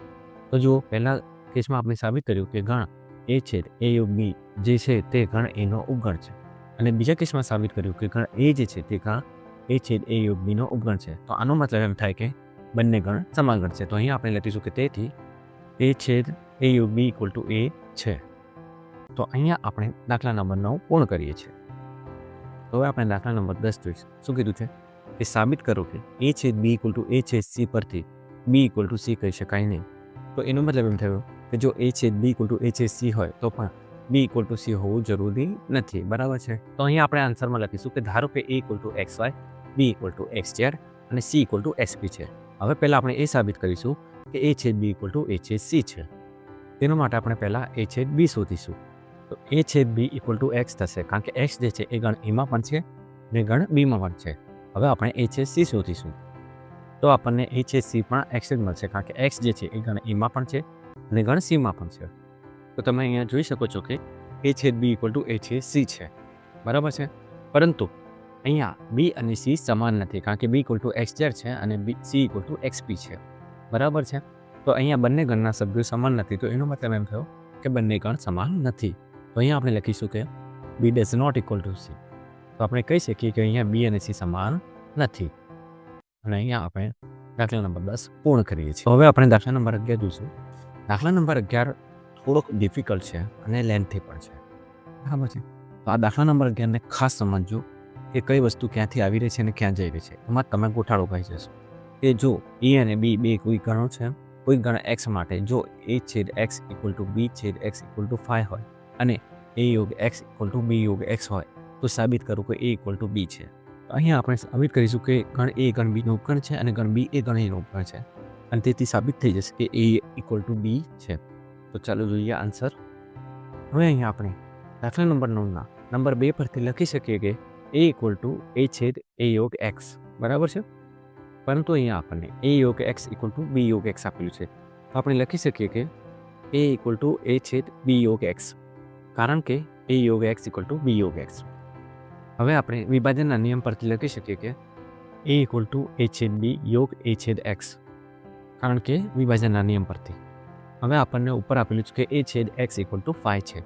તેથી એ ઇક્વલ ટુ એ છેદ બી યોગ 5, કારણ કે એ છેદ એક્સ ઇક્વલ ટુ 5. તેથી આપણે લખી શકીએ કે એ ઇક્વલ ટુ એ છેદ બી, અને એ ઇક્વલ ટુ એ છેદ બી ક્યારે થાય કે જ્યારે ગણ એ ગણ બીનો ઉપગણ હોય ત્યારે. તો એનો મતલબ એમ થયો કે એ ઉપગણ બી છે. હવે આપણે બી ઉપગણ એ સાબિત કરીશું. તો ફરીથી દાખલા નંબર 9ના નંબર 2 પરથી આપણે લખી શકીએ કે બી ઇક્વલ ટુ બી છેદ બી યોગ એક્સ. હવે એ યોગ એક્સ ઇક્વલ ટુ બી યોગ એક્સ આપેલા છે, તેથી આપણે લખી શકીએ કે બી ઇક્વલ ટુ બી છેદ એ યોગ એક્સ, કારણ કે એ યોગ એક્સ ઇક્વલ ટુ બી યોગ એક્સ. બરાબર. હવે આપણે વિભાજનના નિયમ પરથી લખી શકીએ કે બી ઇક્વલ ટુ બી છેદ એ યોગ બી છેદ એક્સ. તો આ ક્યાંથી આવ્યું? કારણ કે વિભાજનના નિયમ પરથી. હવે આપણને ખબર છે કે બી છેદ એક્સ ઇક્વલ ટુ 5 આપેલું છે, તેથી આપણે લખીશું કે બી ઇક્વલ ટુ એ છેદ બી યોગ 5. હવે બી છેદ એ લખો કે એ છેદ બી લખો, બંને સરખા જ છે. તો 5 ક્યાંથી આવ્યું? કારણ કે બી છેદ એક્સ ઇક્વલ ટુ 5. તો આપણે લખી શકીએ કે બી ઇક્વલ ટુ એ છેદ બી, અને બી ઇક્વલ ટુ એ છેદ બી ક્યારે થાય કે જ્યારે ગણ બી જે છે એ ગણ એનો ઉપગણ હોય ત્યારે. તો આપણે લખીશું કે બી ઉપગણ એ. તો અહીં આપણે જોયું કે એ ઉપગણ બી છે અને બી ઉપગણ એ છે. તો એનો મતલબ એમ થયો કે બંને ગણ સમાન થશે. તેથી આપણે લખીશું કે એ ઇક્વલ ટુ બી. તો અહીં આપણે જોયું કે જો એ છેદ એક્સ ઇક્વલ ટુ બી છેદ એક્સ ઇક્વલ ટુ 5 હોય અને એ યોગ એક્સ ઇક્વલ ટુ બી યોગ એક્સ હોય તો એ ઇક્વલ ટુ બી થાય. તો અહીંયા આપણે દાખલા નંબર 11 પૂર્ણ કરીએ છીએ. તો હવે આપણે દાખલા નંબર 12 જોઈશું. શું કીધું છે કે ગણ એ બી અને સી એવા શોધો કે જેથી એ છેદ બી, બી છેદ સી અને એ છેદ સી અરિક્ત ગણો થાય અને એ છેદ બી છેદ સી ઇક્વલ ટુ 5 બને. તો પહેલાં એ સમજો કે અરિક્ત ગણો એટલે શું. તો જે ગણ ખાલી ગણ ન હોય તેને અરિક્ત ગણો કહેવાય. તો આપણે એ બી અને સી એવા શોધવાના છે કે જેથી એ છેદ બી ખાલી ગણ ન હોય, બી છેદ સી પણ ખાલી ગણ ન હોય અને એ છેદ સી પણ ખાલી ગણ ન હોય. અને પછી આપણે સાબિત કરીશું કે એ છેદ બી છેદ સી ઇક્વલ ટુ 5 થશે. તો અહીંયા આપણે આન્સર લખીશું કે ધારો કે A equal to x y, B equal to y z અને C equal to x z છે. હવે આપણે એ છેદ બી, બી છેદ સી અને એ છેદ સી શોધીશું. તો અહીંયા આપણને ગણ એ અને ગણ બીમાં વાય કોમન મળે છે, તેથી આપણે લખીશું કે એ છેદ બી ઇક્વલ ટુ વાય. પછી આપણે ગણ બી અને ગણ સીની વાત કરીએ તો ગણ બી અને ગણ સીની અંદર આપણને ઝેડ કોમન મળે છે, તેથી આપણે લખીશું કે બી છેદ સી ઇક્વલ ટુ ઝેડ. તેવી જ રીતે આપણે ગણ એ અને ગણ સીમાં જોઈશું તો આપણને ગણ એ અને ગણ સીમાં એક્સ કોમન મળે છે, તેથી આપણે લખીશું કે એ છેદ સી ઇક્વલ ટુ એક્સ. તો અહીંયા તમે જોઈ શકો છો કે ગણ એ છેદ બી છેદ સી અને એ છેદ સી જે છે તે ખાલી ગણો નથી, એટલે કે અરિક્ત ગણો છે. હવે આપણે એ છેદ બી છેદ સી શોધીશું. તો તમે અહીંયા જોઈ શકો છો કે ત્રણેય ગણોમાં કોમન હોય તેવો એક પણ સભ્ય આપણને મળશે નહીં. તેથી આપણે લખીશું એ છેદ બી છેદ સી ઇક્વલ ટુ 5 અને જે આપણો આન્સર રહેશે. તો અહીંયા આપણે દાખલા નંબર 12 પૂર્ણ કરીએ છીએ. તો હવે આપણે દાખલા નંબર 13 જોઈશું. દાખલા નંબર 13માં શું કીધું છે કે એક શાળાના 600 વિદ્યાર્થીઓના સર્વેક્ષણમાં 150 વિદ્યાર્થીઓ ચા પીતા હતા અને 225 કોફી પીતા હતા. 100 વિદ્યાર્થીઓ ચા અને કોફી બંને પીતા હતા. તો કોફી અને ચા બંને પૈકી કંઈ પણ નહીં પીનારા વિદ્યાર્થીઓની સંખ્યા શોધો. તો અહીં આપણે આન્સર લખીશું. પહેલાં એ જોઈએ કે આપણને શું આપેલું છે. તો શું કીધું છે કે એક શાળાના 600 વિદ્યાર્થીઓનું સર્વેક્ષણ કર્યું છે, બરાબર છે. તો અહીંયા આપણે શાળાના કુલ વિદ્યાર્થીઓને સાવર્તિક ગણ તરીકે લઈશું. તો અહીંયા આપણે લખીશું કે ધારો કે યુ ઇક્વલ ટુ એક્સ, જ્યાં એક્સ એ શાળાના કુલ વિદ્યાર્થીઓ છે. તેથી number of you equal to 600 થશે. અને હવે પછી શું લખ્યું છે કે 150 વિદ્યાર્થીઓ ચા પીતા હતા. તો અહીંયા આપણે ચા પીતા વિદ્યાર્થીનું ગણ લઈશું. તો અહીંયા લખીશું કે ટી ઇક્વલ ટુ એક્સ, જ્યાં એક્સ એ વિદ્યાર્થીઓ ચા પીએ છે. તો અહીંયા ગણનું નામ ટી શા માટે આપ્યું? કારણ કે ટી ફોર ટી, ટી એટલે કે ચા. તેથી number of T equal to 150 થશે. હવે લખ્યું છે કે 225 વિદ્યાર્થીઓ કોફી પીએ છે. તો અહીંયા આપણે કોફી પીતા વિદ્યાર્થીઓનું ગણ લઈશું. તો આપણે લખીશું કે ટી ઇક્વલ ટુ એક્સ, જ્યાં એક્સ એ વિદ્યાર્થીઓ કોફી પીએ છે. તો અહીંયા આપણે ગણનું નામ સી આપ્યું છે, કારણ કે સી ફોર કોફી. તેથી number of C equal two 225 થશે. બીજું શું કીધું છે કે 100 વિદ્યાર્થીઓ ચા અને કોફી બંને પીતા હતા.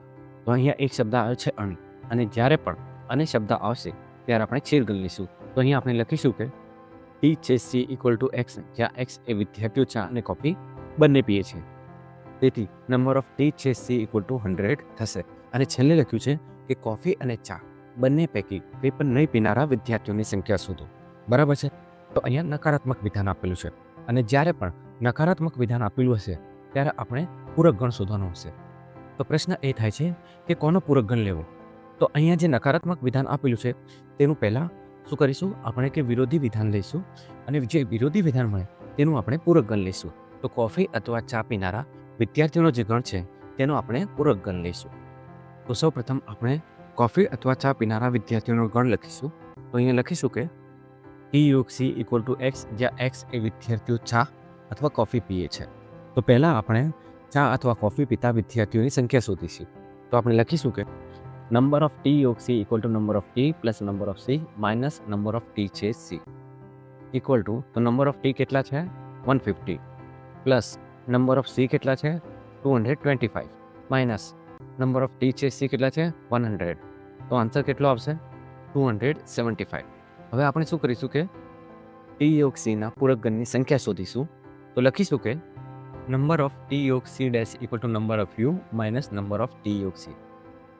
તો ઉપર જુઓ કે નંબર ઓફ યુ કેટલા છે 600. તો આપણે લખીશું કે equal to 600 minus number of T યોગ સી કેટલા છે 275, બરાબર છે. તો 600માંથી 275 જાય તો કેટલા બચ્યા 325, અને તે આપણો આન્સર થશે. તો આપણે કંઈક આવી રીતે લખીશું કે કોફી અને ચા બંને પૈકી કંઈ પણ નહીં પીનારા વિદ્યાર્થીઓની સંખ્યા 325 છે, અને આ આપણો ફાઇનલ આન્સર થશે. તો અહીંયા આપણે દાખલા નંબર 13 પૂર્ણ કરીએ છીએ. તો હવે આપણે દાખલા નંબર 14 જોઈશું. 14માં લખ્યું છે કે વિદ્યાર્થીઓના એક જૂથમાં 100 વિદ્યાર્થીઓ હિન્દી જાણે છે, 50 અંગ્રેજી જાણે છે અને 25 બંને ભાષા જાણે છે. તો આ જૂથમાં કેટલા વિદ્યાર્થીઓ હશે? તો ચાલો જોઈએ આપણે તેનો આન્સર. તો પહેલાં શું લખ્યું છે કે 100 વિદ્યાર્થીઓ હિન્દી જાણે છે. તો અહીંયા આપણે હિન્દી જાણતા વિદ્યાર્થીઓનો ગણ લઈશું. તો લખીશું કે ધારો કે h ઇક્વલ ટુ એક્સ, જ્યાં એક્સ વિદ્યાર્થીઓ હિન્દી જાણે છે. અહીંયા આપણે ગણને h નામ આપ્યું છે. કેમ? એ h ફોર હિન્દી. તેથી number of h equal to 100 થશે. બીજું શું કીધું છે કે 50 અંગ્રેજી જાણે છે. તો હવે આપણે અંગ્રેજી જાણતા વિદ્યાર્થીઓનું ગણ લખીશું કે e ઇક્વલ ટુ એક્સ, જ્યાં એક્સ વિદ્યાર્થીઓ અંગ્રેજી જાણે છે. અહીંયા આપણે ગણને ઈ નામ આપ્યું છે, કારણ કે ઈ ફોર ઇંગ્લિશ. તેથી number of E equal to 50 થશે. હવે શું કીધું છે કે 25 બંને ભાષા જાણે છે, એટલે કે 25 અંગ્રેજી અને હિન્દી એમ બંને ભાષા જાણે છે. એટલે કે અહીંયા છુપી રીતે અને શબ્દનો ઉપયોગ થયો છે, અને જ્યારે પણ અને શબ્દનો ઉપયોગ થશે ત્યારે આપણે છેદ કરી લઈશું. તો અહીંયા આપણે લખીશું કે H/E ઇક્વલ ટુ એક્સ, જ્યાં એક્સ વિદ્યાર્થીઓ હિન્દી અને અંગ્રેજી જાણે છે, તેથી number of H/E equal to 25 થશે. અને છેલ્લે શું કીધું છે કે આ જૂથમાં કેટલા વિદ્યાર્થીઓ છે? તો અહીંયા આપણે શું કહીશું કે કુલ વિદ્યાર્થીઓ શોધવા માટે આપણે હિન્દી અથવા ઇંગ્લિશ જાણતા વિદ્યાર્થીઓની સંખ્યા શોધીશું. બરાબર છે? તો જ્યારે પણ અથવા શબ્દનો ઉપયોગ થશે ત્યારે આપણે યોગગણ લઈશું. તેથી આપણે અહીંયા લખીશું કે નંબર ઓફ H યોગ E equal to number of H plus number of E minus number of H/E equal to, તો નંબર ઓફ H કેટલા છે? 100. તો લખીશું આપણે 100 પ્લસ નંબર ઓફ E કેટલા છે? 50. તો લખીશું 50 માઇનસ નંબર ઓફ H/E કેટલા છે? 25. તો લખીશું 25. બરાબર છે? તો હવે આન્સર કેટલો થશે? 125. તો આપણે લખીશું આન્સર. તેથી આ જૂથમાં કુલ 125 વિદ્યાર્થીઓ હશે. હવે આપણે અહીંયા દાખલા નંબર 14 પૂર્ણ કરીએ છીએ. તો હવે આપણે દાખલા નંબર 15 જોઈશું.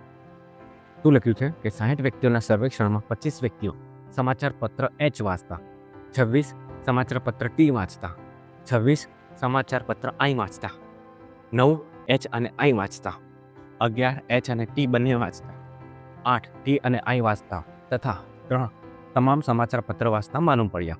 તો અહીંયા આપણે શોધવાનું છે કે ઓછામાં ઓછું એક સમાચાર પત્ર વાંચનાર અને માત્ર એક જ સમાચાર પત્ર વાંચનાર વ્યક્તિઓની સંખ્યા શોધો. અહીંયા કીધું છે કે કુલ 60 વ્યક્તિઓ છે. તો અહીંયા આપણે લખીશું કે ધારો કે U ઇક્વલ ટુ X, જ્યાં X એ કુલ વ્યક્તિઓ છે, તેથી number of U equal to 60 થશે. પછી શું કીધું છે કે 25 વ્યક્તિઓ સમાચાર પત્ર H વાંચે છે. તો લખીશું કે H ઇક્વલ ટુ X, જ્યાં X એ વ્યક્તિઓ સમાચાર પત્ર H વાંચે છે, તેથી number of H equal to 25 છે. પછી શું કીધું છે કે 26 વ્યક્તિઓ સમાચાર પત્ર T વાંચે છે. તો લખીશું કે T ઇક્વલ ટુ X, જ્યાં X વ્યક્તિઓ સમાચાર પત્ર T વાંચે છે, તેથી number of T equal to 26. અને પછી લખ્યું છે કે 26 સમાચાર પત્ર I વાંચે છે. તો અહીંયા લખીશું કે I ઇક્વલ ટુ X, જ્યાં X વ્યક્તિઓ સમાચાર પત્ર I વાંચે છે, તેથી number of I equal to 26 થશે. હવે જે આગળ છે તે હું ડાયરેક્ટ લખીશ, ગણની રીતે નહીં લખું. બરાબર છે? તો વાંચીશું આગળ શું લખ્યું છે કે 9 વ્યક્તિઓ H અને I વાંચે છે. તો ફરીથી જુઓ કે અહીંયા શબ્દ આવ્યો છે અને જ્યારે પણ અને શબ્દ આવશે ત્યારે આપણે છેદગણ લઈશું. તો અહીંયા આપણે લખીશું કે number of H/I equal to 9. અને પછી લખ્યું છે કે 11 વ્યક્તિઓ H અને T બંને વાંચે છે. તો લખીશું કે number of H/T equal to 11. પછી લખ્યું છે કે 8 વ્યક્તિઓ T અને I વાંચે છે. તો લખીશું કે number of I/T equal to 8. અને છેલ્લે લખ્યું છે કે 3 વ્યક્તિઓ તમામ સમાચાર પત્ર વાંચે છે. બરાબર છે? એટલે આપણે ત્રણેય ગણનું છેદગણ લઈશું. તો લખીશું કે number of H/I/T equal to 3. હવે આપણે નંબર 1 જોઈશું. શું લખ્યું છે કે ઓછામાં ઓછું એક સમાચાર પત્ર વાંચનાર વ્યક્તિની સંખ્યા કેટલી હશે? તો એના મતલબ એમ છે કે આપણે એવા વ્યક્તિઓનું ગણ શોધવાનું છે, એટલે કે એવા વ્યક્તિઓની સંખ્યા શોધવાની છે કે જે ઓછામાં ઓછું એક સમાચાર પત્ર તો વાંચતું જ હશે. એક કરતાં વધારે વાંચે તો પણ ચાલશે, ઓછામાં ઓછો એક સમાચાર પત્ર તો વાંચતો હોવો જ જોઈએ. બરાબર છે? અહીંયા શબ્દ આવ્યો છે ઓછામાં ઓછું. બરાબર? આપણે આગળના દાખલામાં જોયું કે જ્યારે પણ ઓછામાં ઓછા શબ્દનો ઉપયોગ થશે ત્યારે આપણે યોગગણ લઈશું. તો અહીંયા આપણે H, T અને I ત્રણેય ગણનો યોગગણ લઈશું. તો અહીંયા આપણે લખીશું કે નંબર ઓફ H યોગ I યોગ T equal to number of H plus number of I plus number of T minus number of H/I minus number of I/T minus number of H/T plus number of H/I/T. તો હવે આપણે લખીશું કે equal to number of H કેટલા છે? 25 plus number of I કેટલા છે? 26 plus number of T કેટલા છે? 26 માઇનસ નંબર ઓફ H/I કેટલા છે? 9 માઇનસ નંબર ઓફ I/T કેટલા છે? 8 માઇનસ નંબર ઓફ H/T કેટલા છે? 11 પ્લસ નંબર ઓફ H/I/T કેટલા છે? 3. તો આન્સર શું થશે? 52. તો અહીંયા આપણે લખીશું કે ઓછામાં ઓછા એક સમાચાર પત્ર વાંચનાર વ્યક્તિઓની સંખ્યા 52 છે. તો હવે આપણે નંબર 2 જોઈશું. શું કીધું છે કે માત્ર એક જ સમાચાર પત્ર વાંચનાર વ્યક્તિઓની સંખ્યા શોધો. બરાબર છે? તો અહીંયા આપણે એવા વ્યક્તિની સંખ્યા શોધવાની છે કે જે માત્ર એક જ સમાચાર પત્ર વાંચશે. બરાબર? એટલે કે જો તે સમાચાર પત્ર H વાંચતો હોય તો તે સમાચાર પત્ર T અને I નહીં વાંચે. જો તે સમાચાર પત્ર T વાંચતો હશે તો તે સમાચાર પત્ર H અને I નહીં વાંચે. અને જો તે સમાચાર પત્ર I વાંચતો હશે તો તે સમાચાર પત્ર T અને H નહીં વાંચતો હોય. તો તેના માટે હું શું કરીશ? તો તેના માટે હું સમાચારપત્ર એચ, સમાચારપત્ર આઈ અને સમાચારપત્ર ટી વાંચતા હશે તેવા વ્યક્તિઓનો યોગગણ લઈશ. બરાબર છે. પરંતુ તમે અહીંયા જોઈ શકો છો કે આ યોગગણની અંદર 2 અને 3 સમાચારપત્રો વાંચતા વ્યક્તિઓનો પણ સમાવેશ થાય છે. તો સૌથી પહેલાં મારે આ યોગગણમાંથી 2 અને 3 સમાચારપત્રો વાંચતા હશે તેવા વ્યક્તિની સંખ્યાને દૂર કરવી પડશે. તો હું અહીંયા લખીશ કે એચ યોગ ટી યોગ આઈ. તો હવે આપણે ગણ એચ અને ગણ ટીની વાત કરીએ. તો હું અહીંયા શું કરીશ કે ગણ એચ અને ગણ ટીના છેદગણ વિશે અત્યારે વાત કરીશ. અહીંયા તમે જોઈ શકો છો કે ગણ એચ અને ગણ ટીના છેદગણમાં એચ છેદ ટી અને એચ છેદ ટી છેદ આઈનો સમાવેશ થાય છે. પરંતુ અહીંયા મારે પ્રોપર એચ છેદ ટી જોઈએ છે. તો હું શું કરીશ કે ગણ એચ અને ગણ ટીના છેદગણમાંથી ગણ એચ છેદ ટી છેદ આઈને દૂર કરીશ. બરાબર છે. તો મારી જોડે પ્રોપર એચ છેદ ટી મળશે. તો હું આને આવી રીતે લખીશ કે માઇનસ એચ છેદ ટી માઇનસ એચ છેદ ટી છેદ આઈ. હવે હું શું કરીશ કે હું ગણ એચ અને ગણ આઈનો છેદ ગણીશ. અહીંયા તમે જોઈ શકો છો કે ગણ એચ અને ગણ આઈના છેદગણમાં એચ છેદ આઈ અને એચ છેદ આઈ છેદ ટીનો સમાવેશ થાય છે. તો હવે હું શું કરીશ કે ગણ આઈ અને ગણ એચનો પ્રોપર છેદગણ શોધવા માટે એચ છેદ આઈમાંથી એચ છેદ આઈ છેદ ટીને દૂર કરીશ. તો હું અહીંયા લખીશ કે માઇનસ એચ છેદ આઈ માઇનસ એચ છેદ ટી છેદ આઈ. તો હવે આપણે ગણ ટી અને ગણ આઈની વાત કરીએ. તો ગણ ટી અને ગણ આઈનો પ્રોપર છેદગણ શોધવા માટે આપણે ટી છેદ આઈમાંથી એચ છેદ ટી છેદ આઈને દૂર કરીશું, એટલે કે બાદ કરીશું. તો આપણે લખીશું કે માઇનસ ટી છેદ આઈ માઇનસ એચ છેદ ટી છેદ આઈ. તો અહીંયા આપણે બે ગણના છેદગણની વાત કરી. બરાબર છે. પરંતુ હજી આપણે ત્રણેય ગણના છેદગણની વાત નથી કરી. તો હવે આપણે શું કરીશું કે ત્રણેય ગણ જે છે એનો જે છેદગણ છે તેને આપણે એચ છેદ આઈ છેદ ટીમાંથી બાદ કરીશું. તો આપણે લખીશું કે માઇનસ એચ છેદ ટી છેદ આઈ. તો હવે આપણે લખીશું કે હવે એચ યોગ ટી યોગ આઈ કેટલા છે? તો આપણને ખબર છે કે એચ યોગ ટી યોગ આઈ ઇક્વલ ટુ 52 છે. તો આપણે લખીશું 52 માઇનસ હવે એચ છેદ ટી આપણી જોડે 11 છે. તો લખીશું 11 માઇનસ એચ છેદ ટી છેદ આઈ 3 છે. તો લખીશું 3 માઇનસ એચ છેદ આઈ આપણી જોડે 9 છે. તો લખીશું 9 માઇનસ ફરીથી લખીશું કે એચ છેદ ટી છેદ આઈ 3 છે. તો લખીશું કે 3 માઇનસ પછી ટી છેદ આઈ કેટલા છે? તો ટી છેદ આઈ આપણી જોડે 8 છે. તો લખીશું 8 માઇનસ પછી આપણી જોડે ટી છેદ એચ છેદ આઈ કેટલા છે? તો 3 છે. તો લખીશું કે 3 માઇનસ અને હવે આપણે એચ છેદ ટી છેદ આઈ લખીશું કેટલા છે? 3 છે. તો લખીશું 3. બરાબર છે. તો આપણી જોડે આનો આન્સર આવશે 30. તો આપણો ફાઇનલ આન્સર છે. તો આપણે અહીંયા લખીશું કે તો આન્સર લખીશું કે માત્ર એક જ સમાચાર પત્ર વાંચનાર વ્યક્તિઓની સંખ્યા 30 છે. તો અહીંયા આપણે દાખલા નંબર 15 પૂર્ણ કરીએ છીએ. તો હવે આપણે આ પ્રકરણનો છેલ્લો દાખલો જોઈએ. દાખલા નંબર 16. દાખલા નંબર 16 જે છે તે સમજવામાં ખૂબ જ અઘરો છે અને પરીક્ષામાં પણ વારંવાર પૂછાય છે. તો ચાલો જોઈએ દાખલા નંબર 16 શું કહે છે કે એક સર્વેક્ષણમાં 21 વ્યક્તિ ઉત્પાદન એ પસંદ કરે છે, 26 વ્યક્તિ ઉત્પાદન બી પસંદ કરે છે અને 29 વ્યક્તિ ઉત્પાદન સી પસંદ કરે છે. જો 14 વ્યક્તિઓ ઉત્પાદન એ અને બી પસંદ કરતી હોય, 12 વ્યક્તિઓ ઉત્પાદન સી અને એ પસંદ કરતી હોય અને 14 વ્યક્તિઓ ઉત્પાદન બી અને સી પસંદ કરતા હોય તથા 8 વ્યક્તિઓ ત્રણેય ઉત્પાદન પસંદ કરતી હોય તો માત્ર ઉત્પાદન સી પસંદ કરતી વ્યક્તિઓની સંખ્યા શોધો. તો અહીંયા આપણે માત્ર ઉત્પાદન સી પસંદ કરતી હોય તેવી વ્યક્તિની સંખ્યા શોધવાની છે.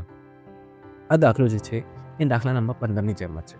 દાખલા નંબર 15માં શું કીધું હતું કે માત્ર સમાચાર પત્ર એચ વાંચતી હોય તેવી વ્યક્તિની સંખ્યા, સમાચાર પત્ર ટી વાંચતી હોય તેવી વ્યક્તિની સંખ્યા અને માત્ર સમાચાર પત્ર આઈ વાંચતી હોય તેવી વ્યક્તિની સંખ્યા શોધવાની હતી.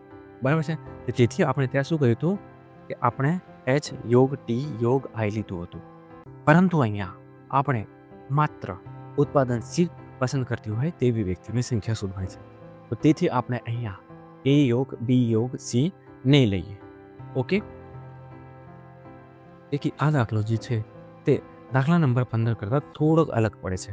તો અહીંયા આપણે લખીશું કે આન્સર તો ધારો કે પી ઇક્વલ ટુ એક્સ, જ્યાં એક્સ એ ઉત્પાદન એ પસંદ કરતી વ્યક્તિ છે, એટલે કે ગણક પી જે છે તેની અંદર ઉત્પાદન એ પસંદ કરતી વ્યક્તિઓનો સમાવેશ થાય છે.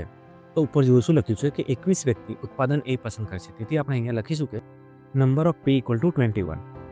હવે આપણે લખીશું ક્યુ ઇક્વલ ટુ એક્સ, જ્યાં એક્સ એ ઉત્પાદન બી પસંદ કરતી વ્યક્તિ છે. એટલે કે ક્યુ એ એવા વ્યક્તિનો ગણ છે કે જે ઉત્પાદન બી પસંદ કરે છે. તો ઉપર જુઓ શું લખ્યું છે કે 26 વ્યક્તિઓ ઉત્પાદન બી પસંદ કરે છે. તેથી આપણે અહીંયા લખીશું કે number of Q equal to 26. અને હવે લખીશું કે આર ઇક્વલ ટુ એક્સ, જ્યાં એક્સ એ ઉત્પાદન સી પસંદ કરતી વ્યક્તિ છે. એટલે કે આર એવા વ્યક્તિનો ગણ છે કે જે વ્યક્તિઓ ઉત્પાદન સીને પસંદ કરે છે. તો ઉપર જુઓ શું લખ્યું છે કે 29 વ્યક્તિઓ ઉત્પાદન સીને પસંદ કરે છે. તેથી આપણે અહીંયા લખીશું કે number of R equal to 29. બીજું ઉપર શું લખ્યું છે કે 14 વ્યક્તિઓ ઉત્પાદન એ અને બી બંને પસંદ કરતી હોય. તો અહીંયા એક શબ્દનો ઉપયોગ થયો છે અને જ્યારે પણ અને શબ્દનો ઉપયોગ થાય ત્યારે આપણે છેદગણ લઈએ છીએ. તેથી આપણે અહીંયા લખીશું નંબર ઓફ પી છેદ ક્યુ ઇક્વલ ટુ 14.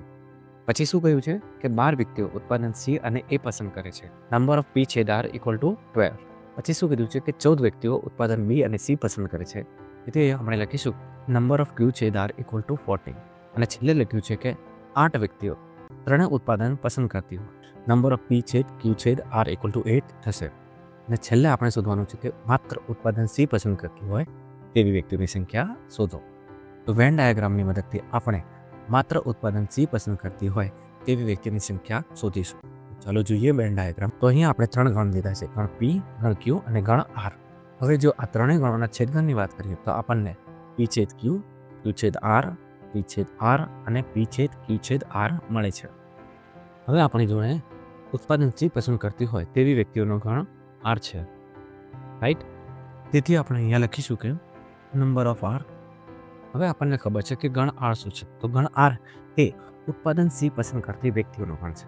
પરંતુ તમે અહીંયા જોઈ શકો છો કે ગણ આરની અંદર પી છેદ આર એટલે કે ઉત્પાદન એ અને ઉત્પાદન સી પસંદ કરતી વ્યક્તિઓ, ક્યુ છેદ આર એટલે કે ઉત્પાદન બી અને ઉત્પાદન સી પસંદ કરતી વ્યક્તિઓ, તેમજ પી છેદ ક્યુ છેદ આર એટલે કે ઉત્પાદન એ, ઉત્પાદન બી અને ઉત્પાદન સી પસંદ કરતી વ્યક્તિઓનો સમાવેશ થાય છે.